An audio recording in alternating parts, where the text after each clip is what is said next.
हरे कृष्ण माताजी.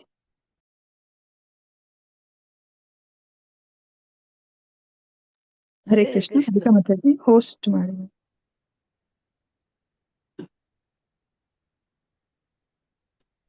हरे कृष्ण. हरे कृष्ण.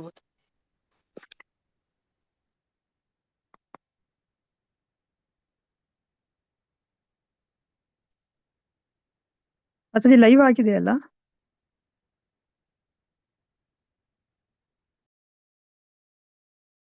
हरे कृष्ण. रीना माताजी हरे कृष्ण. ಹರೇ ಕೃಷ್ಣ ಮಾತಾಜಿ ಲೈವ್ ಆಯ್ತಲ್ಲ ಮಾತಾಜಿ? ಮಾಡಿದಾರಲ್ಲ? हरे कृष्ण माताजी ना लाइव ಮಾಡಿದ್ದೇನೆ ಮಾತಾಜಿ. ಹಾರ್ಟ್ಸ್. Okay okay. ಹರಿ ಬೋಲ್ ಹರಿ ಬೋಲ್ ಹರಿ ಬೋಲ್ ಮಾತಾ. ಹರೇ. Thank you. ಹರೇ ಕೃಷ್ಣ.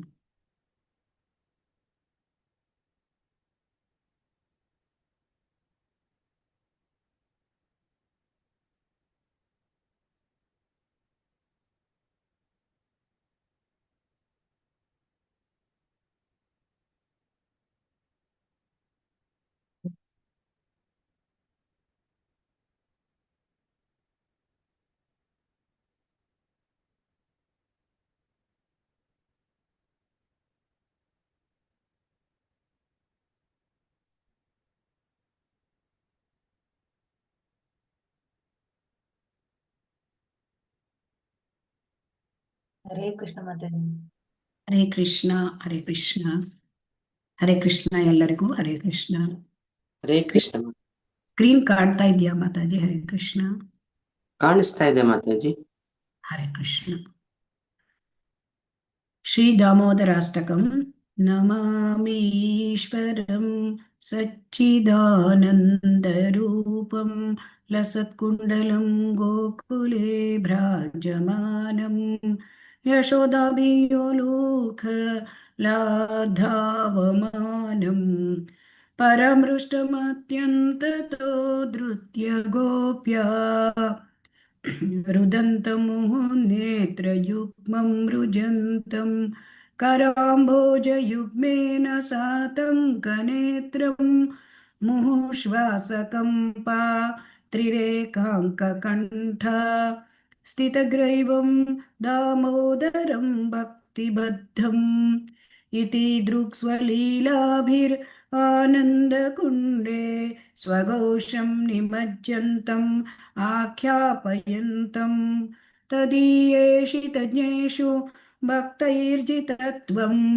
पुनः प्रेमतस्ते शतावृत्तिमन्दे वरं देवमोक्षं न मोक्षावधिं वा न चान्यं वृणेऽहं मरेषादपीह इदं ते वपुर्नाथ गोपालबालं सदा मे मनस्या विरास्तां किमन्ये इदं ते मुकाम्बोजमत्यन्तनीलैर्वृतं कुन्तलैः स्निग्धरक्तैश्च गोप्या मुहुश्चुम्बितं बिम्ब रक्ताधरं मे मनस्या विरास्तामलं लक्षलाभैः नमो देवा दामोदरा अनन्तविष्णो प्रसीद प्रभो दुःखजालाब्धिमग्नं कृपादृष्टिवृष्ट्या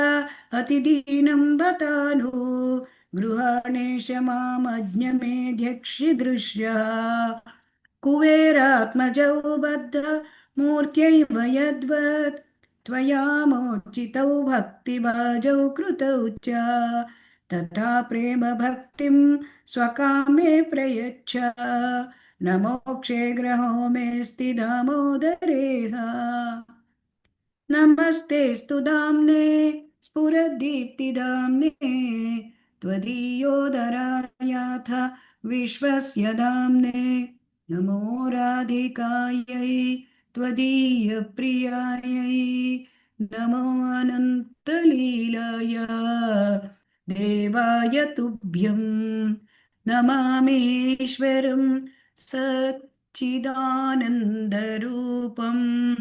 लसत्कुण्डलं गोकुले ब्राजमानं श्री दामोदराष्टकम की जय. श्री दामोदर भगवान की जय. ಓಂ ಅಜ್ಞಾನತಿಮಿರಾಂಧಸ್ಯ ಜ್ಞಾನಾಂಜನಶಲಾಕಯಾ ಚಕ್ಷುರುನ್ಮೀಲಿತಂ ಯೇನ ತಸ್ಮೈ ಶ್ರೀಗುರವೇ ನಮಃ. ಶ್ರೀಚೈತನ್ಯಮನೋಭೀಷ್ಟಂ ಸ್ಥಾಪಿತಂ ಯೇನ ಭೂತಲೆ ಸ್ವಯಂ ರೂಪಃ ಕದಾ ಮಹ್ಯಂ ದದಾತಿ ಸ್ವಪದಾಂತಿಕಂ. ವಂದೇಹಂ ಶ್ರೀಗುರೋಃ ಶ್ರೀಯುತಪದಕಮಲಂ ಶ್ರೀಗುರೂನ್ ವೈಷ್ಣವಾಂಶ್ಚ ಶ್ರೀರೂಪಂ ಸಾಗ್ರಜಾತಂ ಸಗಣಾ ರಘುನಾಥಾನ್ವಿತಂ ತಂ ಸಜೀವಂ ಸಾದ್ವೈತಂ ಸಾವಧೂತಂ ಪರಿಜನಸಹಿತಂ ಕೃಷ್ಣ ಚೈತನ್ಯದೇವಂ ಶ್ರೀರಾಧಾ ಕೃಷ್ಣ ಪಾದಾನ್ ಸಹಗಣಲಲಿತಾ ಶ್ರೀವಿಶಾಖಾನ್ವಿತಾಂಶ್ಚ. ಹೇ ಕೃಷ್ಣ ಕರುಣಾ ಸಿಂಧೋ ದೀನಬಂಧೋ ಜಗತ್ಪತೆ ಗೋಪೇಶ ಗೋಪಿಕಾ ಕಾಂತ ರಾಧಾ ಕಾಂತ ನಮೋಸ್ತುತೆ. ತಪ್ತ ಕಾಂಚನ ಗೌರಾಂಗಿ ರಾಧೆ ವೃಂದಾವನೇಶ್ವರಿ ವೃಷಭಾನುಸುತೆ ದೇವಿ ಪ್ರಣಮಾಮಿ ಹರಿಪ್ರಿಯೇ. ವಾಂಛಾಕಲ್ಪತರುಭ್ಯಶ್ಚ ಕೃಪಾ ಸಿಂಧುಭ್ಯ ಏವ ಚ ಪತಿತಾನಾಂ ಪಾವನೇಭ್ಯೋ ವೈಷ್ಣವೇಭ್ಯೋ ನಮೋ ನಮಃ. ಜಯ ಶ್ರೀ ಕೃಷ್ಣ ಚೈತನ್ಯ ಪ್ರಭು ನಿತ್ಯಾನಂದ ಶ್ರೀ ಅದ್ವೈತ ಗದಾಧರ ಶ್ರೀವಾಸಾದಿ ಗೌರ ಭಕ್ತವೃಂದ. ಹರೇ ಕೃಷ್ಣ ಕೃಷ್ಣ ಕೃಷ್ಣ ಹರೇ ಹರೇ, ಹರೇ ರಾಮ ರಾಮ ರಾಮ ಹರೇ ಹರೇ. ಹರೇ ಕೃಷ್ಣ ಕೃಷ್ಣ ಕೃಷ್ಣ ಹರೇ ಹರೇ, ಹರೇ ರಾಮ ರಾಮ ರಾಮ ಹರೇ ಹರೇ. ಶ್ರೀ ಶ್ರೀ ರಾಧಾ ಗೋವಿಂದ ಕಿ ಜೈ, ಶ್ರೀ ಶ್ರೀ ಗೌರನಿತಾಯ್ ಕಿ ಜೈ, ಶ್ರೀಲ ಪ್ರಭುಪಾದ ಕಿ ಜೈ. ಹರೇ ಕೃಷ್ಣ ಎಲ್ಲರಿಗೂ ಹರೇ ಕೃಷ್ಣ, ಎಲ್ಲ ಭಕ್ತರಿಗೂ ಹರೇ ಕೃಷ್ಣ. ಹರೇ ಕೃಷ್ಣ ಮಾತಾಜಿ. ಹರೇ ಕೃಷ್ಣ ಎಲ್ಲರಿಗೂ ಸ್ವಾಗತ ಸುಸ್ವಾಗತ. ಶ್ರೀ ಶ್ರೀ ರಾಧಾ ಗೋವಿಂದ ದೇವಸ್ಥಾನ ಮಂಗಳೂರು ಇವರು ಆಯೋಜಿಸಿರುವ 3ನೇ ಹಂತದ ತರಗತಿಗೆ ತಮ್ಮೆಲ್ಲರಿಗೂ ಸ್ವಾಗತ. ಅಧ್ಯಾಯ 10 ಭಕ್ತಿ ರಸಾಮೃತ ಸಿಂಧು, ಇದರ ಮುಂದುವರಿದ ಭಾಗವನ್ನು ನಾವು ಇವತ್ತು ನೋಡ್ತಾ ಇದ್ದೇವೆ. ಹರೇ ಕೃಷ್ಣ. ನಿನ್ನೆ ಇಲ್ಲಿ ಶ್ರವಣ ಸ್ಮರಣ ಮತ್ತು ಶ್ರವಣದ ತಂತ್ರಗಳು, ನಿನ್ನೆ ನಾವು ಶ್ರವಣದ ಬಗ್ಗೆ ಪ್ರಭುವಿನ ಕರುಣೆಯ ಪ್ರತೀಕ್ಷೆ. ಹರೇ ಕೃಷ್ಣ. ಓದಿ ಮಾತಾಜಿ. ಪ್ರಭು ಕರುಣೆಯ ಪ್ರತೀಕ್ಷೆ. ಶ್ರೀಮದ್ ಭಾಗವತದ 10ನೆಯ ಸ್ಕಂದದಲ್ಲಿ 14ನೆಯ ಅಧ್ಯಾಯ ಶ್ಲೋಕ 8 ಹೀಗೊಂದು ವಚನವಿದೆ. ಪ್ರಿಯ ಪ್ರಭುವೆ ತನ್ನ ಪೂರ್ವದ ದುಷ್ಕರ್ಮಗಳ ಫಲವನ್ನು ಅನುಭವಿಸುತ್ತಾ ಹಾಗೂ ಹೃದಯಪೂರ್ವಕವಾಗಿ ನಿನಗೆ ನಮಸ್ಕರಿಸುತ್ತಾ ನಿನ್ನ ಅವ್ಯಾಜ ಕರುಣಾ ದೃಷ್ಟಿಯು ತನ್ನ ಮೇಲೆ ಬೀಳಲೆಂದು ಅವಿರತವಾಗಿ ನಿರೀಕ್ಷಿಸುತ್ತಿರುವ ವ್ಯಕ್ತಿಯು ನಿಜಕ್ಕೂ ಮುಕ್ತಿ ಪಡೆಯಲು ಅರ್ಹನು, ಏಕೆಂದರೆ ಅದು ಅವನ ಹಕ್ಕಾಗಿದೆ. ಮುಂದೋದ್ಬೇಕಾ ಮಾತಾಜಿ? ಶ್ರೀಮದ್ ಭಾಗವತದ ಮೇಲಿನ ಹೇಳಿಕೆಯು ಎಲ್ಲಾ ಭಕ್ತರಿಗೂ ಮಾರ್ಗದರ್ಶಿಯಾಗಬೇಕು. ಭಕ್ತನು ತನ್ನ ಪೂರ್ವದ ದುಷ್ಕೃತ್ಯಗಳಿಗೆ ತಕ್ಷಣದ ಪರಿಹಾರವನ್ನು ನಿರೀಕ್ಷಿಸಬಾರದು. ಅಂತಹ ಪ್ರತಿಫಲಗಳಿಂದ ಯಾವ ಬದ್ಧ ಜೀವಿಯೂ ಮುಕ್ತನಲ್ಲ, ಏಕೆಂದರೆ ಐಹಿಕ ಬದುಕೆಂಬುದು ಮುಂದುವರಿದ ಯಾತನೆ ಅಥವಾ ಪೂರ್ವದ ಚಟುವಟಿಕೆಗಳ ಫಲಾನುಭವವಾಗಿದೆ. ವ್ಯಕ್ತಿಯು ಅವನ ಲೌಕಿಕ ಕಾರ್ಯಗಳನ್ನು ಮುಗಿಸಿಕೊಂಡನೆಂದರೆ ಮುಂದೆ ಪುನರ್ಜನ್ಮವಿಲ್ಲ. ಕೃಷ್ಣ ಪ್ರಜ್ಞೆಯ ಚಟುವಟಿಕೆಗಳಲ್ಲಿ ತೊಡಗಿಕೊಂಡಾಗ ಮಾತ್ರ ಇದು ಸಾಧ್ಯವಾಗುತ್ತದೆ. ಏಕೆಂದರೆ ಕೃಷ್ಣ ಪ್ರಜ್ಞಾ ಕಾರ್ಯಚಟುವಟಿಕೆಗಳಿಗೆ ಪರಿಣಾಮವನ್ನು ಉಂಟು ಮಾಡುವುದಿಲ್ಲ. ಆದ್ದರಿಂದ ವ್ಯಕ್ತಿಯು ಕೃಷ್ಣ ಪ್ರಜ್ಞಾ ಚಟುವಟಿಕೆಗಳಲ್ಲಿ ಸಿದ್ಧಿ ಪಡೆದನೆಂದರೆ ಈ ಐಹಿಕ ಜಗತ್ತಿನಲ್ಲಿ ಮರುಹುಟ್ಟು ಪಡೆಯುವುದಿಲ್ಲ. ಪೂರ್ವ ಕರ್ಮ ಫಲಗಳಿಂದ ಸಂಪೂರ್ಣವಾಗಿ ಮುಕ್ತನಾಗಿಲ್ಲದ ಭಕ್ತನು ಕೃಷ್ಣ ಪ್ರಜ್ಞೆಯಲ್ಲಿ ಗಂಭೀರವಾಗಿ ಮುನ್ನಡೆಯಬೇಕು. ಅನೇಕ ಎಡರು ತೊಡರುಗಳು ಎದುರಾದರೂ ಅವನು ದಾಟಿ ಮುಂದುವರಿಯುತ್ತಿರಬೇಕು. ಪ್ರತಿಬಂಧಕಗಳು ಎದುರಾದಾಗ ಭಕ್ತನು ಕೃಷ್ಣನನ್ನು ಸ್ಮರಿಸಬೇಕು, ಅವನ ಕರುಣೆಯನ್ನು ನಿರೀಕ್ಷಿಸಬೇಕು. ಇರುವ ಪರಿಹಾರವೆಂದರೆ ಇದೊಂದೇ. ಭಕ್ತನು ಈ ಮನೋನೆಲೆಯಲ್ಲಿ ದಿನ ಕಳೆದರೆ ಅವನು ಪ್ರಭುಧಾಮಕ್ಕೆ ಉನ್ನತಿ ಪಡೆಯುವುದು ನಿಶ್ಚಯ. ಇಂತಹ ಕಾರ್ಯಗಳಿಂದ ಭಗವಂತನ ಸಾಮ್ರಾಜ್ಯ ಪ್ರವೇಶಕ್ಕೆ ಹಕ್ಕನ್ನು ಗಳಿಸುತ್ತಾನೆ.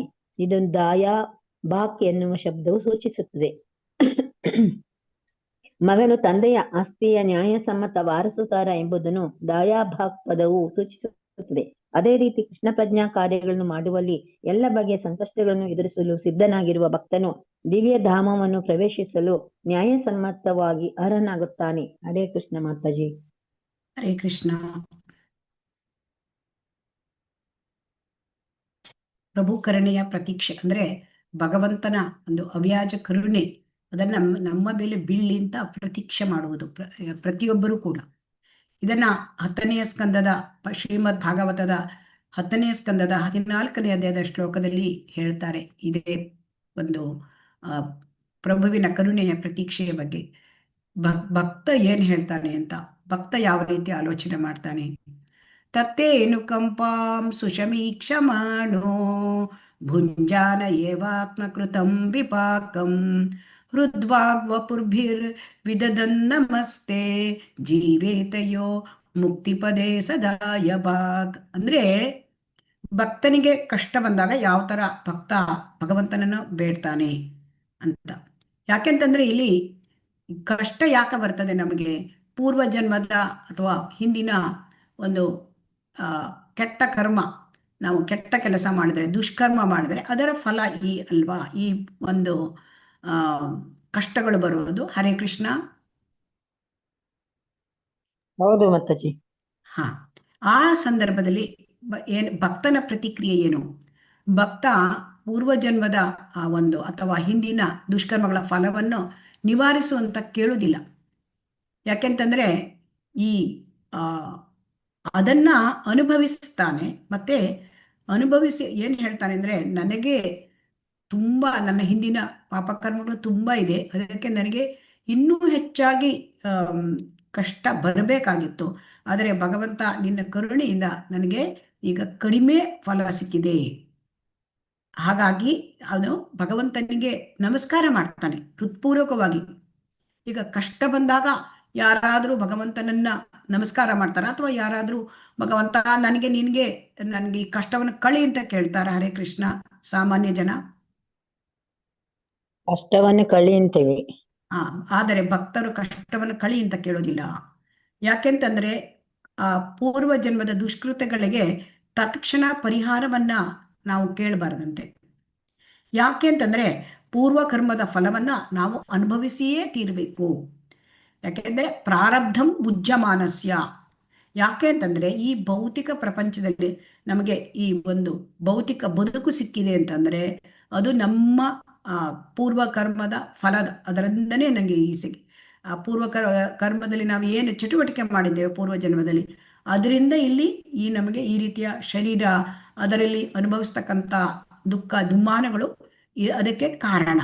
ಸೊ ಅದನ್ನ ನಾವು ಭಕ್ತಿಗೆ ಬಂದರೂ ಕೂಡ ಭಕ್ತ ಅದನ್ನ ತನಗೆ ಪರಿಹಾರ ಮಾಡುವಂತ ಕೇಳೋದಿಲ್ಲ. ಆದರೆ ಅದನ್ನ ಅನುಭವಿಸ್ತಾನೆ. ಅನುಭವಿಸಿ ಮತ್ತೆ ಭಗವಂತನಿಗೆ ಹೃತ್ಪೂರ್ವಕವಾಗಿ ನಿನಗೆ ನಮಸ್ಕರಿಸುತ್ತಾ, ನಿನ್ನ ಕರುಣೆ ನನಗೆ ಇರಲಿ, ಅವಿರತವಾಗಿ ನಿನ್ನ ಕರುಣೆ ನನಗಿರಲಿ ಅಂತ ಬೇಡ್ತಾನೆ.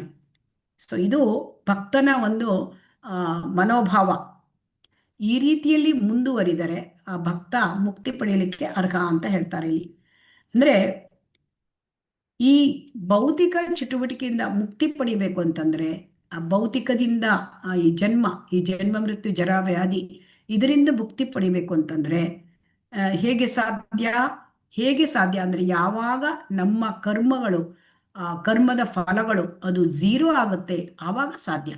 ನಮ್ಮ ಕರ್ಮದ ಫಲಗಳು ಒಳ್ಳೆಯ ಕರ್ಮ ಮಾಡಲಿ ಕೆಟ್ಟ ಕರ್ಮ ಮಾಡಲಿ ಅದಕ್ಕೆ ಪುಣ್ಯ, ಒಳ್ಳೆಯ ಕರ್ಮ ಮಾಡಿದರೆ ಪುಣ್ಯ ಸಂಪಾದನೆ, ಕೆಟ್ಟ ಕರ್ಮ ಮಾಡಿದರೆ ಪಾಪ ಸಂಪಾದನೆ, ಅದಕ್ಕೆ ಆ ಒಂದು ಪ್ರತಿಫಲ ಇದ್ದೇ ಇದೆ.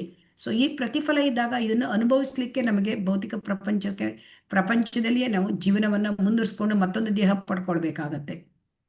ಸೊ ಆದರೆ ನಮಗೆ ಈ ಭೌತಿಕ ಪ್ರಪಂಚದಿಂದ ಬಿಡುಗಡೆ ಸಿಗಬೇಕು, ನಾವು ಮತ್ತೆ ಹಿಂದೆ ಇಲ್ಲಿ ಪುನರ್ಜನ್ಮ ಬೇಡ, ಈ ಒಂದು ಕಷ್ಟ ಕಾರ್ಪಣ್ಯ ಈ ತರ ಯಾರಿಗೆ ಉಂಟು? ಹರೇ ಕೃಷ್ಣ, ನಿಮ್ಮಲ್ಲಿ ಯಾರಿಗೆ ಈ ತರ ಮನೋಭಾವನೆ ಉಂಟು, ಮನಸ್ಸಿಗೆ ಅನಿಸ್ತದೆ? ಹರೇ ಕೃಷ್ಣ. ನಮಗೆ ಅನಿಸ್ತದೆ ಮಾತಾಜಿ. ಅನಿಸ್ತದೆ. ಹರೇ ಕೃಷ್ಣ. ಎಲ್ರಿಗೂ ಅನ್ಸುತ್ತೆ ಮಾತಾಜಿ. ಎಲ್ಲರಿಗೂ ಅನಿಸ್ತಾ ಇದೆ ಮಾತಾಜಿ. ಹೀಗೆ ಅನಿಸಿದ್ರೆ ಏನ್ ಮಾಡ್ಬೇಕು ಅಂತ ಇಲ್ಲಿ ಹೇಳ್ತಾ ಇದ್ದಾರೆ ಅಂತಂದ್ರೆ, ಈ ಲೌಕಿಕ ಕಾರ್ಯಗಳನ್ನು ಮುಗಿಸಿಕೊಳ್ಬೇಕು ಅಂತ ಹೇಳ್ತಾರೆ. ಅಂದ್ರೆ ಇಲ್ಲಿ ಪುಣ್ಯ ಮತ್ತು ಪಾಪ ಎರಡನ್ನೂ ಕೂಡ 0 ಮಾಡಬೇಕು. ನಾವು ಪುಣ್ಯ ಸಂಪಾದನೆ ಮಾಡಿದ್ರೆ ನಮಗೆ ಭಗವಂತನ ಲೋಕಕ್ಕೆ ಹೋಗ್ಬೋದು. ಇಲ್ಲಿ ಐಹಿಕ ಪುಣ್ಯ ಸಂಪಾದನೆ ಮಾಡಿದ್ರೆ ಇಲ್ಲೇ ಇರಬೇಕಾಗತ್ತೆ. ಭಗವಂತನ ಲೋಕಕ್ಕೆ ಹೋಗ್ಬೇಕಾದ್ರೆ ಆ ಒಂದು ಭಕ್ತಿ ಪುಣ್ಯ ಅದನ್ನು ಮಾಡಬೇಕು. ಆ ಭಕ್ತಿ ಪುಣ್ಯ ಹೇಗೆ ಮಾಡೋದು? ಕೃಷ್ಣ ಪ್ರಜ್ಞೆಯ ಚಟುವಟಿಕೆಯಲ್ಲಿ ತೊಡಗಿಕೊಂಡಾಗ ಇದು ಸಾಧ್ಯವಾಗತ್ತೆ. ಹೇಗೆ ಕೇಳಿದ್ರೆ, ಕೃಷ್ಣ ಪ್ರಜ್ಞೆ ತೊಡಗಿಕೊಂಡಾಗ ರಿಯಾಕ್ಷನ್ ಇರೋದಿಲ್ಲ, ಅದನ್ನ ಅಕರ್ಮ ಅಂತ ಕರೀತಾರೆ. ಸೊ ಇದನ್ನ ನಾವು ಭಗವದ್ಗೀತೆಯಲ್ಲಿ ನೋಡಿದ್ದೇವೆ ಅಲ್ವಾ? ಹರೇ ಕೃಷ್ಣ. ಕರ್ಮ, ಹೌದು ಮಾತಾಜಿ. ವಿಕರ್ಮ ಇದನ್ನೆಲ್ಲ ಹೌದು ನೋಡಿದ್ದೇವೆ. ಸೊ ಹಾಗಾಗಿ ನಾವು ಅಕರ್ಮದಲ್ಲಿ ತೊಡಗಿಕೊಳ್ಳಬೇಕು. ಅಕರ್ಮದಲ್ಲಿ ತೊಡಗಿಕೊಂಡರೆ ಅದಕ್ಕೆ ಪುಣ್ಯ ಮತ್ತು ಪಾಪ ಎರಡೂ ಕ್ರಿಯೆಗಳು ಅದಕ್ಕೆ ತಾಗೋದಿಲ್ಲ. ಸೊ ಆ ಕೃಷ್ಣ ಪ್ರಜ್ಞಾ ಚಟುವಟಿಕೆಗಳು ಪರಿಣಾಮವನ್ನು ಉಂಟು ಮಾಡುವುದಿಲ್ಲ. ಸೊ ಹಾಗಾಗಿ ಕೃಷ್ಣ ಪ್ರಜ್ಞಾ ಚಟುವಟಿಕೆಗಳಲ್ಲಿ ಸಿದ್ಧಿ ಪಡೆದನೆಂದರೆ ಈ ಐಹಿಕ ಜಗತ್ತಿನಲ್ಲಿ ಮರುಹುಟ್ಟು ಪಡೆಯುವುದಿಲ್ಲ. ಆದ್ದರಿಂದ ನಮಗೆ ಮರುಹುಟ್ಟು ಪಡೆಯುವುದು ಬೇಡ ಅಂದ್ರೆ ನಾವು ಕೃಷ್ಣ ಪ್ರಜ್ಞಾ ಚಟುವಟಿಕೆಯಲ್ಲಿ ಇರಬೇಕು. ಆಗ ನಮ್ಮ ಹಿಂದಿನ ಪಾಪಕರ್ಮಗಳು ಎಲ್ಲವೂ ಕಳೆದು ನಮಗೆ ಮುಂದಿನ ಯಾವಾಗ ಕೃಷ್ಣ ಪ್ರಜ್ಞೆಯಲ್ಲಿ 100ಕ್ಕೆ 100ರಷ್ಟು ಕೃಷ್ಣ ಪ್ರಜ್ಞಾವಂತರಾಗ್ತಾರೆ. ಅದು ಸುಲಭ ಅಲ್ಲ, ಅದು ಅನೇಕ ಸಮಯದ ಸಾಧನೆಯಿಂದ ಬರಬಹುದು ಮತ್ತು ಭಗವಂತನ ಕೃಪೆಯಿಂದ ಬರಬಹುದು. ಸೊ ಆಗ ವ್ಯಕ್ತಿಗೆ ಮತ್ತೆ ಐಹಿಕ ಜನ್ಮದಲ್ಲಿ, ಐಹಿಕ ಜಗತ್ತಲ್ಲಿ ಮರುಹುಟ್ಟು ಇರುವುದಿಲ್ಲ. ಸೊ ಹಾಗಾಗಿ ಈಗ ನಮಗೆ ಪೂರ್ವಕರ್ಮ ಇನ್ನೂ ಮುಕ್ತಾಯ ಆಗಿಲ್ಲ ಅಲ್ವಾ? ಹರೇ ಕೃಷ್ಣ. ನಮಗೆ ಪೂರ್ವಕರ್ಮ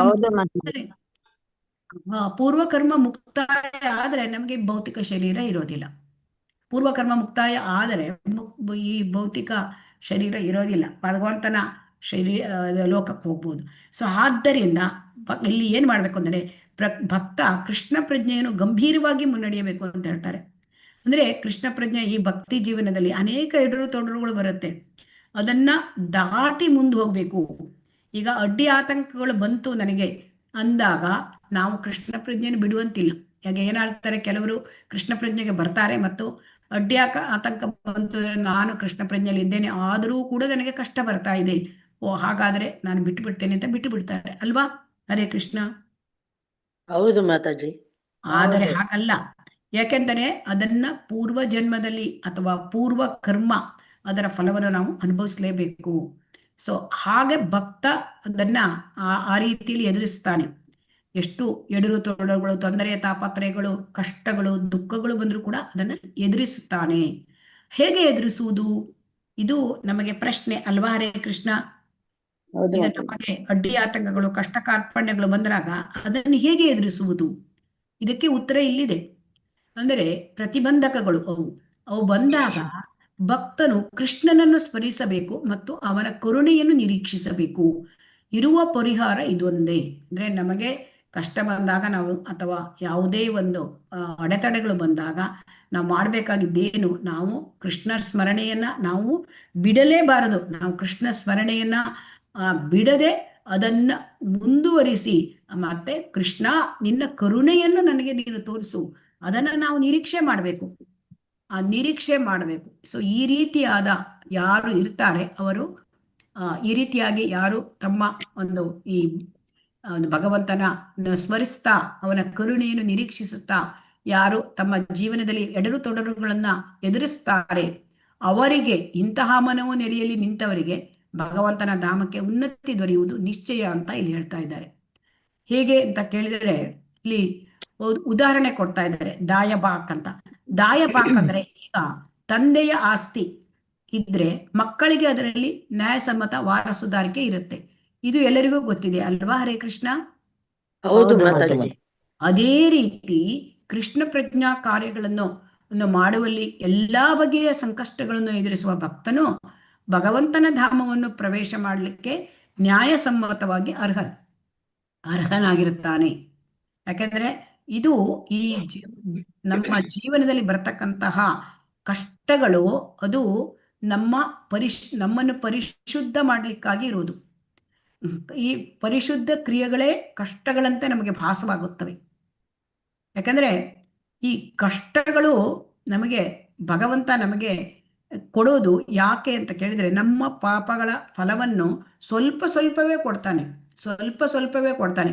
ಯಾವಾಗಲೂ ನಮಗೆ ಸಹಿಸಲಾಗದಷ್ಟು ಕಷ್ಟ ಭಗವಂತ ಸ್ಯಾಂಕ್ಷನ್ ಮಾಡೋದೇ ಇಲ್ಲ. ನಮ್ಮ ಒಂದು ಕರ್ಮದ ಅಕೌಂಟಲ್ಲಿ ಎಷ್ಟು ಪಾಪ ಇರುತ್ತೆ ಅದಕ್ಕೆ ಸ್ವಲ್ಪ ಸ್ವಲ್ಪವಾಗೇ ಭಗವಂತ ಕೊಡ್ತಾನೆ. ಅಷ್ಟನ್ನು ಒಟ್ಟಿಗೆ ಕೊಟ್ಟರೆ ನಮ್ಮ ಹತ್ರ ಸಹಿಸ್ಲಿಕ್ಕೆ ಸಾಧ್ಯ ಇಲ್ಲ. ಹಾಗಾಗಿ ಕಷ್ಟಗಳು ಭಗವಂತ ಏಕೆ ಕೊಡ್ತಾನೆ ಅಂದರೆ ನಮ್ಮ ಐಹಿಕ ರೋಗವನ್ನು ಗುಣಪಡಿಸ್ಲಿಕ್ಕೆ ಕೊಡುವ ಔಷಧಿ. ನಮಗೆ ಈಗ ಭೌತಿಕ ಪ್ರಪಂಚದಲ್ಲಿ ಇಂದ್ರಿಯ ಭೋಗ ಮಾಡಬೇಕು, ಒಡೆತನ ಮಾಡಬೇಕು, ಈ ರೋಗ ಇರೋದ್ರಿಂದ ಇದನ್ನ ನಮಗೆ ಅನುಭವಿಸ್ಲೇಬೇಕಾಗತ್ತೆ.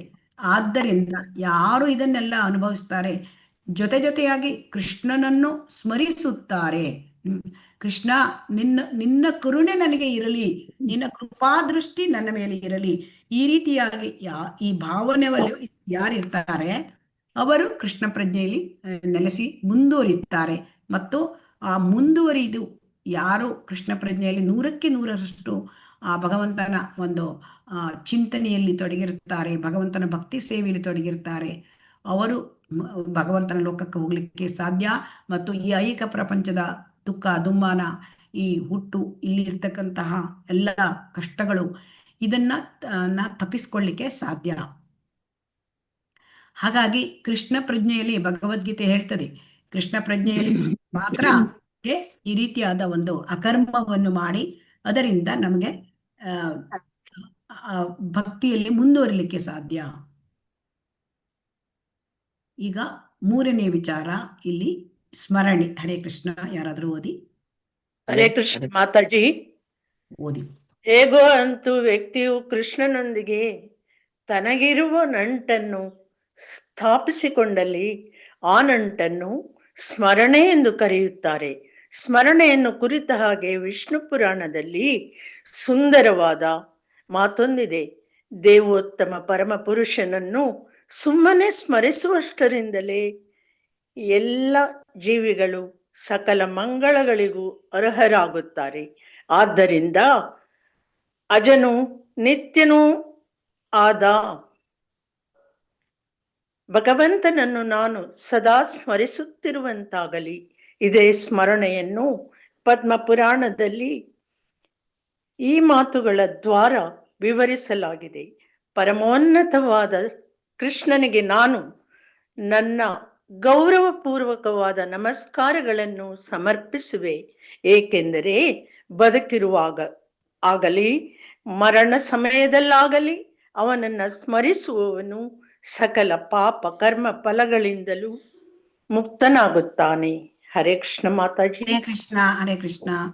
ಸ್ಮರಣೆಯ ಬಗ್ಗೆ ಇಲ್ಲಿ ನಮಗೆ ಹೇಳ್ತಾ ಇದ್ದಾರೆ.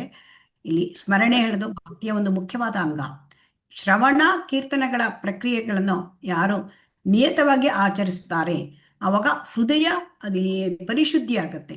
ಸೊ ಹೃದಯ ಪರಿಶುದ್ಧಿ ಆದ ಮೇಲೆ ಸ್ಮರಣವನ್ನು ಆಚರಿಸಬೇಕು ಅಂತ ಸೂಚಿಸಲಾಗಿದೆ. ಅಂದರೆ ಕೃಷ್ಣನೊಂದಿಗೆ ಸಂಪರ್ಕ ಸಾಧನೆಯನ್ನು ನಾವು ಮಾಡಿಕೊಳ್ಳಬೇಕು. ಅದು ಶ್ರವಣ ಪ್ರಕ್ರಿಯೆ ಮತ್ತು ಕೀರ್ತನೆ ಪ್ರಕ್ರಿಯೆಯಿಂದ ಪ್ರಾರಂಭ ಆಗತ್ತೆ. ಯಾವಾಗ ಸಂಬಂಧವನ್ನು ಮರುಸ್ಥಾಪಿಸಿಕೊಂಡು ಅವನನ್ನು ಸದಾ ಸ್ಮರಿಸುವುದು ಅದು ಸ್ಮರಣ ಪ್ರಕ್ರಿಯೆ. ಸೊ ಹಾಗಾಗಿ ಇಲ್ಲಿ ಶ್ರವಣ ಮತ್ತೆ ಕೀರ್ತನ ಇದನ್ನು ಮಾಡದೆ ಸ್ಮರಣೆ ಬರಲಿಕ್ಕೆ ಸಾಧ್ಯ ಇಲ್ಲ. ಸೊ ಹಾಗಾಗಿ ಯಾಕೆ ಶ್ರವಣ ಮತ್ತು ಕೀರ್ತನ ಇದು ಪ್ರಾರಂಭದ ಮಟ್ಟದ ಶ್ರವಣ ಕೀರ್ತನ ಸ್ಮರಣೆ 3 ಕೂಡ ಪ್ರಾರಂಭ ಮಟ್ಟದ ಭಕ್ತಿ ಪ್ರಕ್ರಿಯೆಗಳು. ಶ್ರವಣ ಮಾಡ್ತಾ ಮಾಡ್ತಾ ಮಾಡ್ತಾ ಅದನ್ನ ಕೇಳ್ತಾ ಭಗವದ್ಗೀತೆ ಭಾಗವತ ಶ್ರೀಮದ್ ಭಗವದ್ಗೀತೆ ಭಾಗವತ ಮತ್ತು ಕೃಷ್ಣ ಕಥಾ ಶ್ರವಣ, ಆಮೇಲೆ ಕೃಷ್ಣನ ನಾಮ ಸ್ಮರಣೆ, ಈ ಶ್ರವಣ ನಾವು ಕೇಳ್ತಾ ಇರೋದು ಹರೇ ಕೃಷ್ಣ ಮಹಾಮಂತ್ರ ಜಪವನ್ನು ಮಾಡೋದು, ಅದನ್ನು ಕೇಳುವುದು, ಈ ಥರ ಮಾಡ್ತಾ ಮಾಡ್ತಾ ಮಾಡ್ತಾ ಹೋಗಿ ಹೃದಯ ಪರಿಶುದ್ಧಿ ಆಗುತ್ತೆ. ಹೃದಯ ಪರಿಶುದ್ಧಿ ಆದಾಗ ಮತ್ತೆ ಅದನ್ನ ಕೀರ್ತನೆ ಮಾಡಬೇಕು. ಭಗವಂತನ ಕೀರ್ತನೆಯನ್ನು ಮಾಡೋದು, ಸಂಕೀರ್ತನೆಯನ್ನು ಮಾಡೋದು, ಆಮೇಲೆ ಭಗವಂತನ ಬಗ್ಗೆ ಇರತಕ್ಕಂಥ ಭಗವದ್ಗೀತೆ ಭಾಗವತ ಪಾರಾಯಣ ಮಾಡೋದು, ಈ ರೀತಿಯಾಗಿ ಮಾಡೋದ್ರಿಂದ ಸ್ಮರಣ ಮಾಡಲಿಕ್ಕೆ ನಮಗೆ ಸಾಧ್ಯ ಆಗತ್ತೆ. ಸೊ ಈಗ ಸದಾ ಅವನನ್ನು ಸ್ಮರಣೆ ಮಾಡೋದು, ಕೃಷ್ಣನಲ್ಲಿ ಸಂಪರ್ಕ ಸಾಧಿಸಿ ಅವನನ್ನು ಸ್ಮರಣೆ ಮಾಡೋದು, ಇದು ಪ್ರಕ್ರಿಯೆ. ಇದಕ್ಕೆ ಉತ್ತಮ ಉದಾಹರಣೆ ಅಂತಂದ್ರೆ ಪ್ರಹ್ಲಾದ ಮಹಾರಾಜ ಅವನ ತಂದೆ ಅಂದ್ರೆ ಅವನನ್ನ ಹಲವು ವಿಧದಿಂದ ಪೀಡಿಸಿ ಅವನನ್ನು ಕೊಲ್ಲಲು ಪ್ರಯತ್ನಿಸುತ್ತಿದ್ದ. ಆದರೂ ಕೂಡ ಅವನು ಎಳ್ಳಷ್ಟು ಅದರಿಂದ ವಿಚಲಿತನಾಗಲಿಲ್ಲ ಅಲ್ವಾ? ಹರೇ ಕೃಷ್ಣ. ಅವನನ್ನು ಇಲ್ಲ, ಅವನಿಗೆ ತಂದೆ ಮಾರಕ ಆಯುಧದಿಂದ ರಾಕ್ಷಸನಿಂದ ಹೊಡೆಸಿದ, ಅವನನ್ನ ಭರಿತವಾದ ಆನೆಗಳಿಂದ ತುಳಿಸಿದ, ಆಮೇಲೆ ಅವನನ್ನ ಪರ್ವತದ ತುದಿಯಿಂದ ದೂಕಿದ, ಸಮುದ್ರ ಅಥವಾ ನದಿಯಲ್ಲಿ ಅವನನ್ನು ಬೀಳಿಸಿದ, ಆಮೇಲೆ ವಿಷ ಸರ್ಪಗಳ ಮಡುವಿನಲ್ಲಿ ಅವನನ್ನು ಹಾಕಿದ, ಅವನಿಗೆ ಬೆಂಕಿಯಲ್ಲಿ ದೂಕಿದ, ಅದಾದ ಮೇಲೆ ಅವನಿಗೆ ವಿಷವನ್ನು ಕೂಡ ಪ್ರಾಶನ ಮಾಡಿಸಿದ. ಯಾವುದು ಕೂಡ ಅವನ ಮೇಲೆ ಪರಿಣಾಮ ಬೀರಲಿಲ್ಲ. ಅವನು ಹಗಲು ರಾತ್ರಿ ಪ್ರತಿ ನಿಮಿಷವೂ ಕೂಡ ಕೃಷ್ಣ ಸ್ಮರಣೆಯಲ್ಲಿ ಇದ್ದ. ಸೊ ಹಾಗಾಗಿ ಅವನಿಗೆ ಏನು ಮಾಡ್ಲಿಕ್ಕೆ ಹಿರಣ್ಯಕಶಿಪುವಿಗೆ ಸಾಧ್ಯವಾಗಲಿಲ್ಲ. ಹಾಗೆ ಅದಕ್ಕೆ ಭಗವಂತ ರಕ್ಷಿಸಿದರೆ ಯಾವಾಗಲೂ ಕೂಡ ಯಾರು ಕೂಡ ಏನು ಮಾಡ್ಲಿಕ್ಕಾಗಲಿಲ್ಲ. ಸೊ ಹಾಗಾಗಿ ಆ ಭಗವಂತನನ್ನು ಯಾರು ಧ್ಯಾನ ನಿತ್ಯ ಸ್ಮರಣೆ ಮಾಡ್ತಾರೆ, ಸೊ ಅವರಿಗೆ ಭಯ ಇರೋದಿಲ್ಲ. ಇದಕ್ಕೆ ಪ್ರಹ್ಲಾದ ಮಹಾರಾಜ ನಿತ್ಯ ಸದಾ ಸರ್ವದಾ ಆ ವಿಷ್ಣುವಿನ ಸ್ಮರಣೆ, ಭಗವಂತನ ಸ್ಮರಣೆ ಮಾಡ್ತಾರಿಂದ ಅವನಿಗೆ ಭಯ ಇರಲಿಲ್ಲ. ಸೊ ಹಾಗಾಗಿ ಇಲ್ಲಿ ಪದ್ಮಪುರಾಣದಲ್ಲಿ ಹೇಳ್ತಾರೆ, ಪದ್ಮಪುರಾಣದಲ್ಲಿ ಏನ್ ಹೇಳ್ತಾರೆ, ಸ್ಮರ್ತವ್ಯಂ ಸತತಂ ವಿಷ್ಣುರ್ ವಿಸ್ಮರ್ತವ್ಯ ನ ಜಾತುಚಿತ್ ಸರ್ವವಿಧಿ ನಿಷೇಧಾತ ಏತಯೋರ್ ಏವ ಕಿಂಕರಃ. ಅಂದ್ರೆ ಕೃಷ್ಣನನ್ನು ನಾವು ಯಾವಾಗಲೂ ನೆನಪಿಸಿಕೊಳ್ಳಬೇಕು, ನಿರಂತರವಾಗಿ ಸ್ಮರಿಸಬೇಕು, ಅವನನ್ನ ನಾವು ಯಾವಾಗಲೂ ಮರೆಯಬಾರದು ಅಂತ ಹೇಳ್ತಾರೆ. ಸೊ ಅದನ್ನೇ ಚೈತನ್ಯ ಚರಿತಾಮೃತದಲ್ಲೂ ಕೂಡ ಹೇಳಲಾಗಿದೆ. ಅಂದ್ರೆ always remember Krishna, never forget Krishna. ಯಾವಾಗಲೂ ಕೃಷ್ಣನನ್ನ ನೆನಪಿಸಬೇಕು.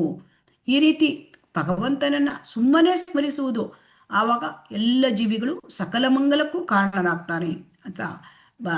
ಆದ್ದರಿಂದ ಆ ಅಜನು ಅಂದರೆ ಹುಟ್ಟಿಲ್ಲದವನು, ಅಜನು ನಿತ್ಯನು ಶಾಶ್ವತನೂ ಆದ ಆ ಭಗವಂತನನ್ನು ನಾನು ಸ್ಮರಿಸುವಂತಾಗಲಿ ಅಂತ ಪ್ರಾರ್ಥನೆ ಇದೆ ವಿಷ್ಣು ಪುರಾಣದಲ್ಲಿ. ಸೊ ಹಾಗಾಗಿ ಹಾಗಾದ್ರೆ ಆ ಭಗವಂತನನ್ನ ನಾವು ನೆನಪಿಸ್ಕೊಳ್ಳೋದು ಹೇಗೆ? ನಮಗೆ ಪದೇ ಪದೇ ಭೌತಿಕದ ವಿಚಾರಗಳೇ ಬರುತ್ತೆ ತಲೆಯಲ್ಲಿ ಅಲ್ವಾ, ಮನಸ್ಸಿನಲ್ಲಿ. ಹರೇ ಕೃಷ್ಣ. ಹೌದು ಮಾತಾಜಿ. ಅದಕ್ಕೆ ಕೃಷ್ಣನಿಗೆ ಅರ್ಜುನ ಕೇಳ್ತಾನೆ, 10ನೇ ಅಧ್ಯಾಯದಲ್ಲಿ ಕೇಳ್ತಾನೆ, ಕೇಶು ಕೇಶು ಚ ಭಾವೇಶು ಚಿಂತ್ಯೋಸಿ ಭಗವನ್ಮಯ. ಓ ಕೃಷ್ಣ, ನಿನ್ನನ್ನು ನಾನು ಹೇಗೆ ನೆನಪಿಸಿಕೊಳ್ಳೋದು, ಯಾವ ಯಾವ ಭಾವದಲ್ಲಿ ನಿನ್ನನ್ನು ನೆನಪಿಸಿಕೊಳ್ಳೋದು ಅಂತ ಕೇಳ್ತಾನೆ. ಈಗ ಪ್ರಾರಂಭಿಕ ಭಕ್ತರಿಗೆ ಅಂದರೆ ಇಲ್ಲಿ ಭಗವಂತನ ಸಚ್ಚಿದಾನಂದ ವಿಗ್ರಹ ಇನ್ನೂ ಕೂಡ ನೆನಪಿಗೆ ಬರೋದು ಕಷ್ಟ ಆಗತ್ತೆ. ಆವಾಗ ಭಗವಂತ ಏನ್ ಹೇಳ್ತಾನೆ, ಈ ಭೌತಿಕ ವಸ್ತುಗಳಲ್ಲಿ ಎಲ್ಲದರಲ್ಲೂ ಕೂಡ ನಾನು ಏನ್ ಮಾಡಿದ್ದೇನೆ, ಅವನು ವಿಭೂತಿಗಳನ್ನ ಹೇಳ್ತಾನೆ.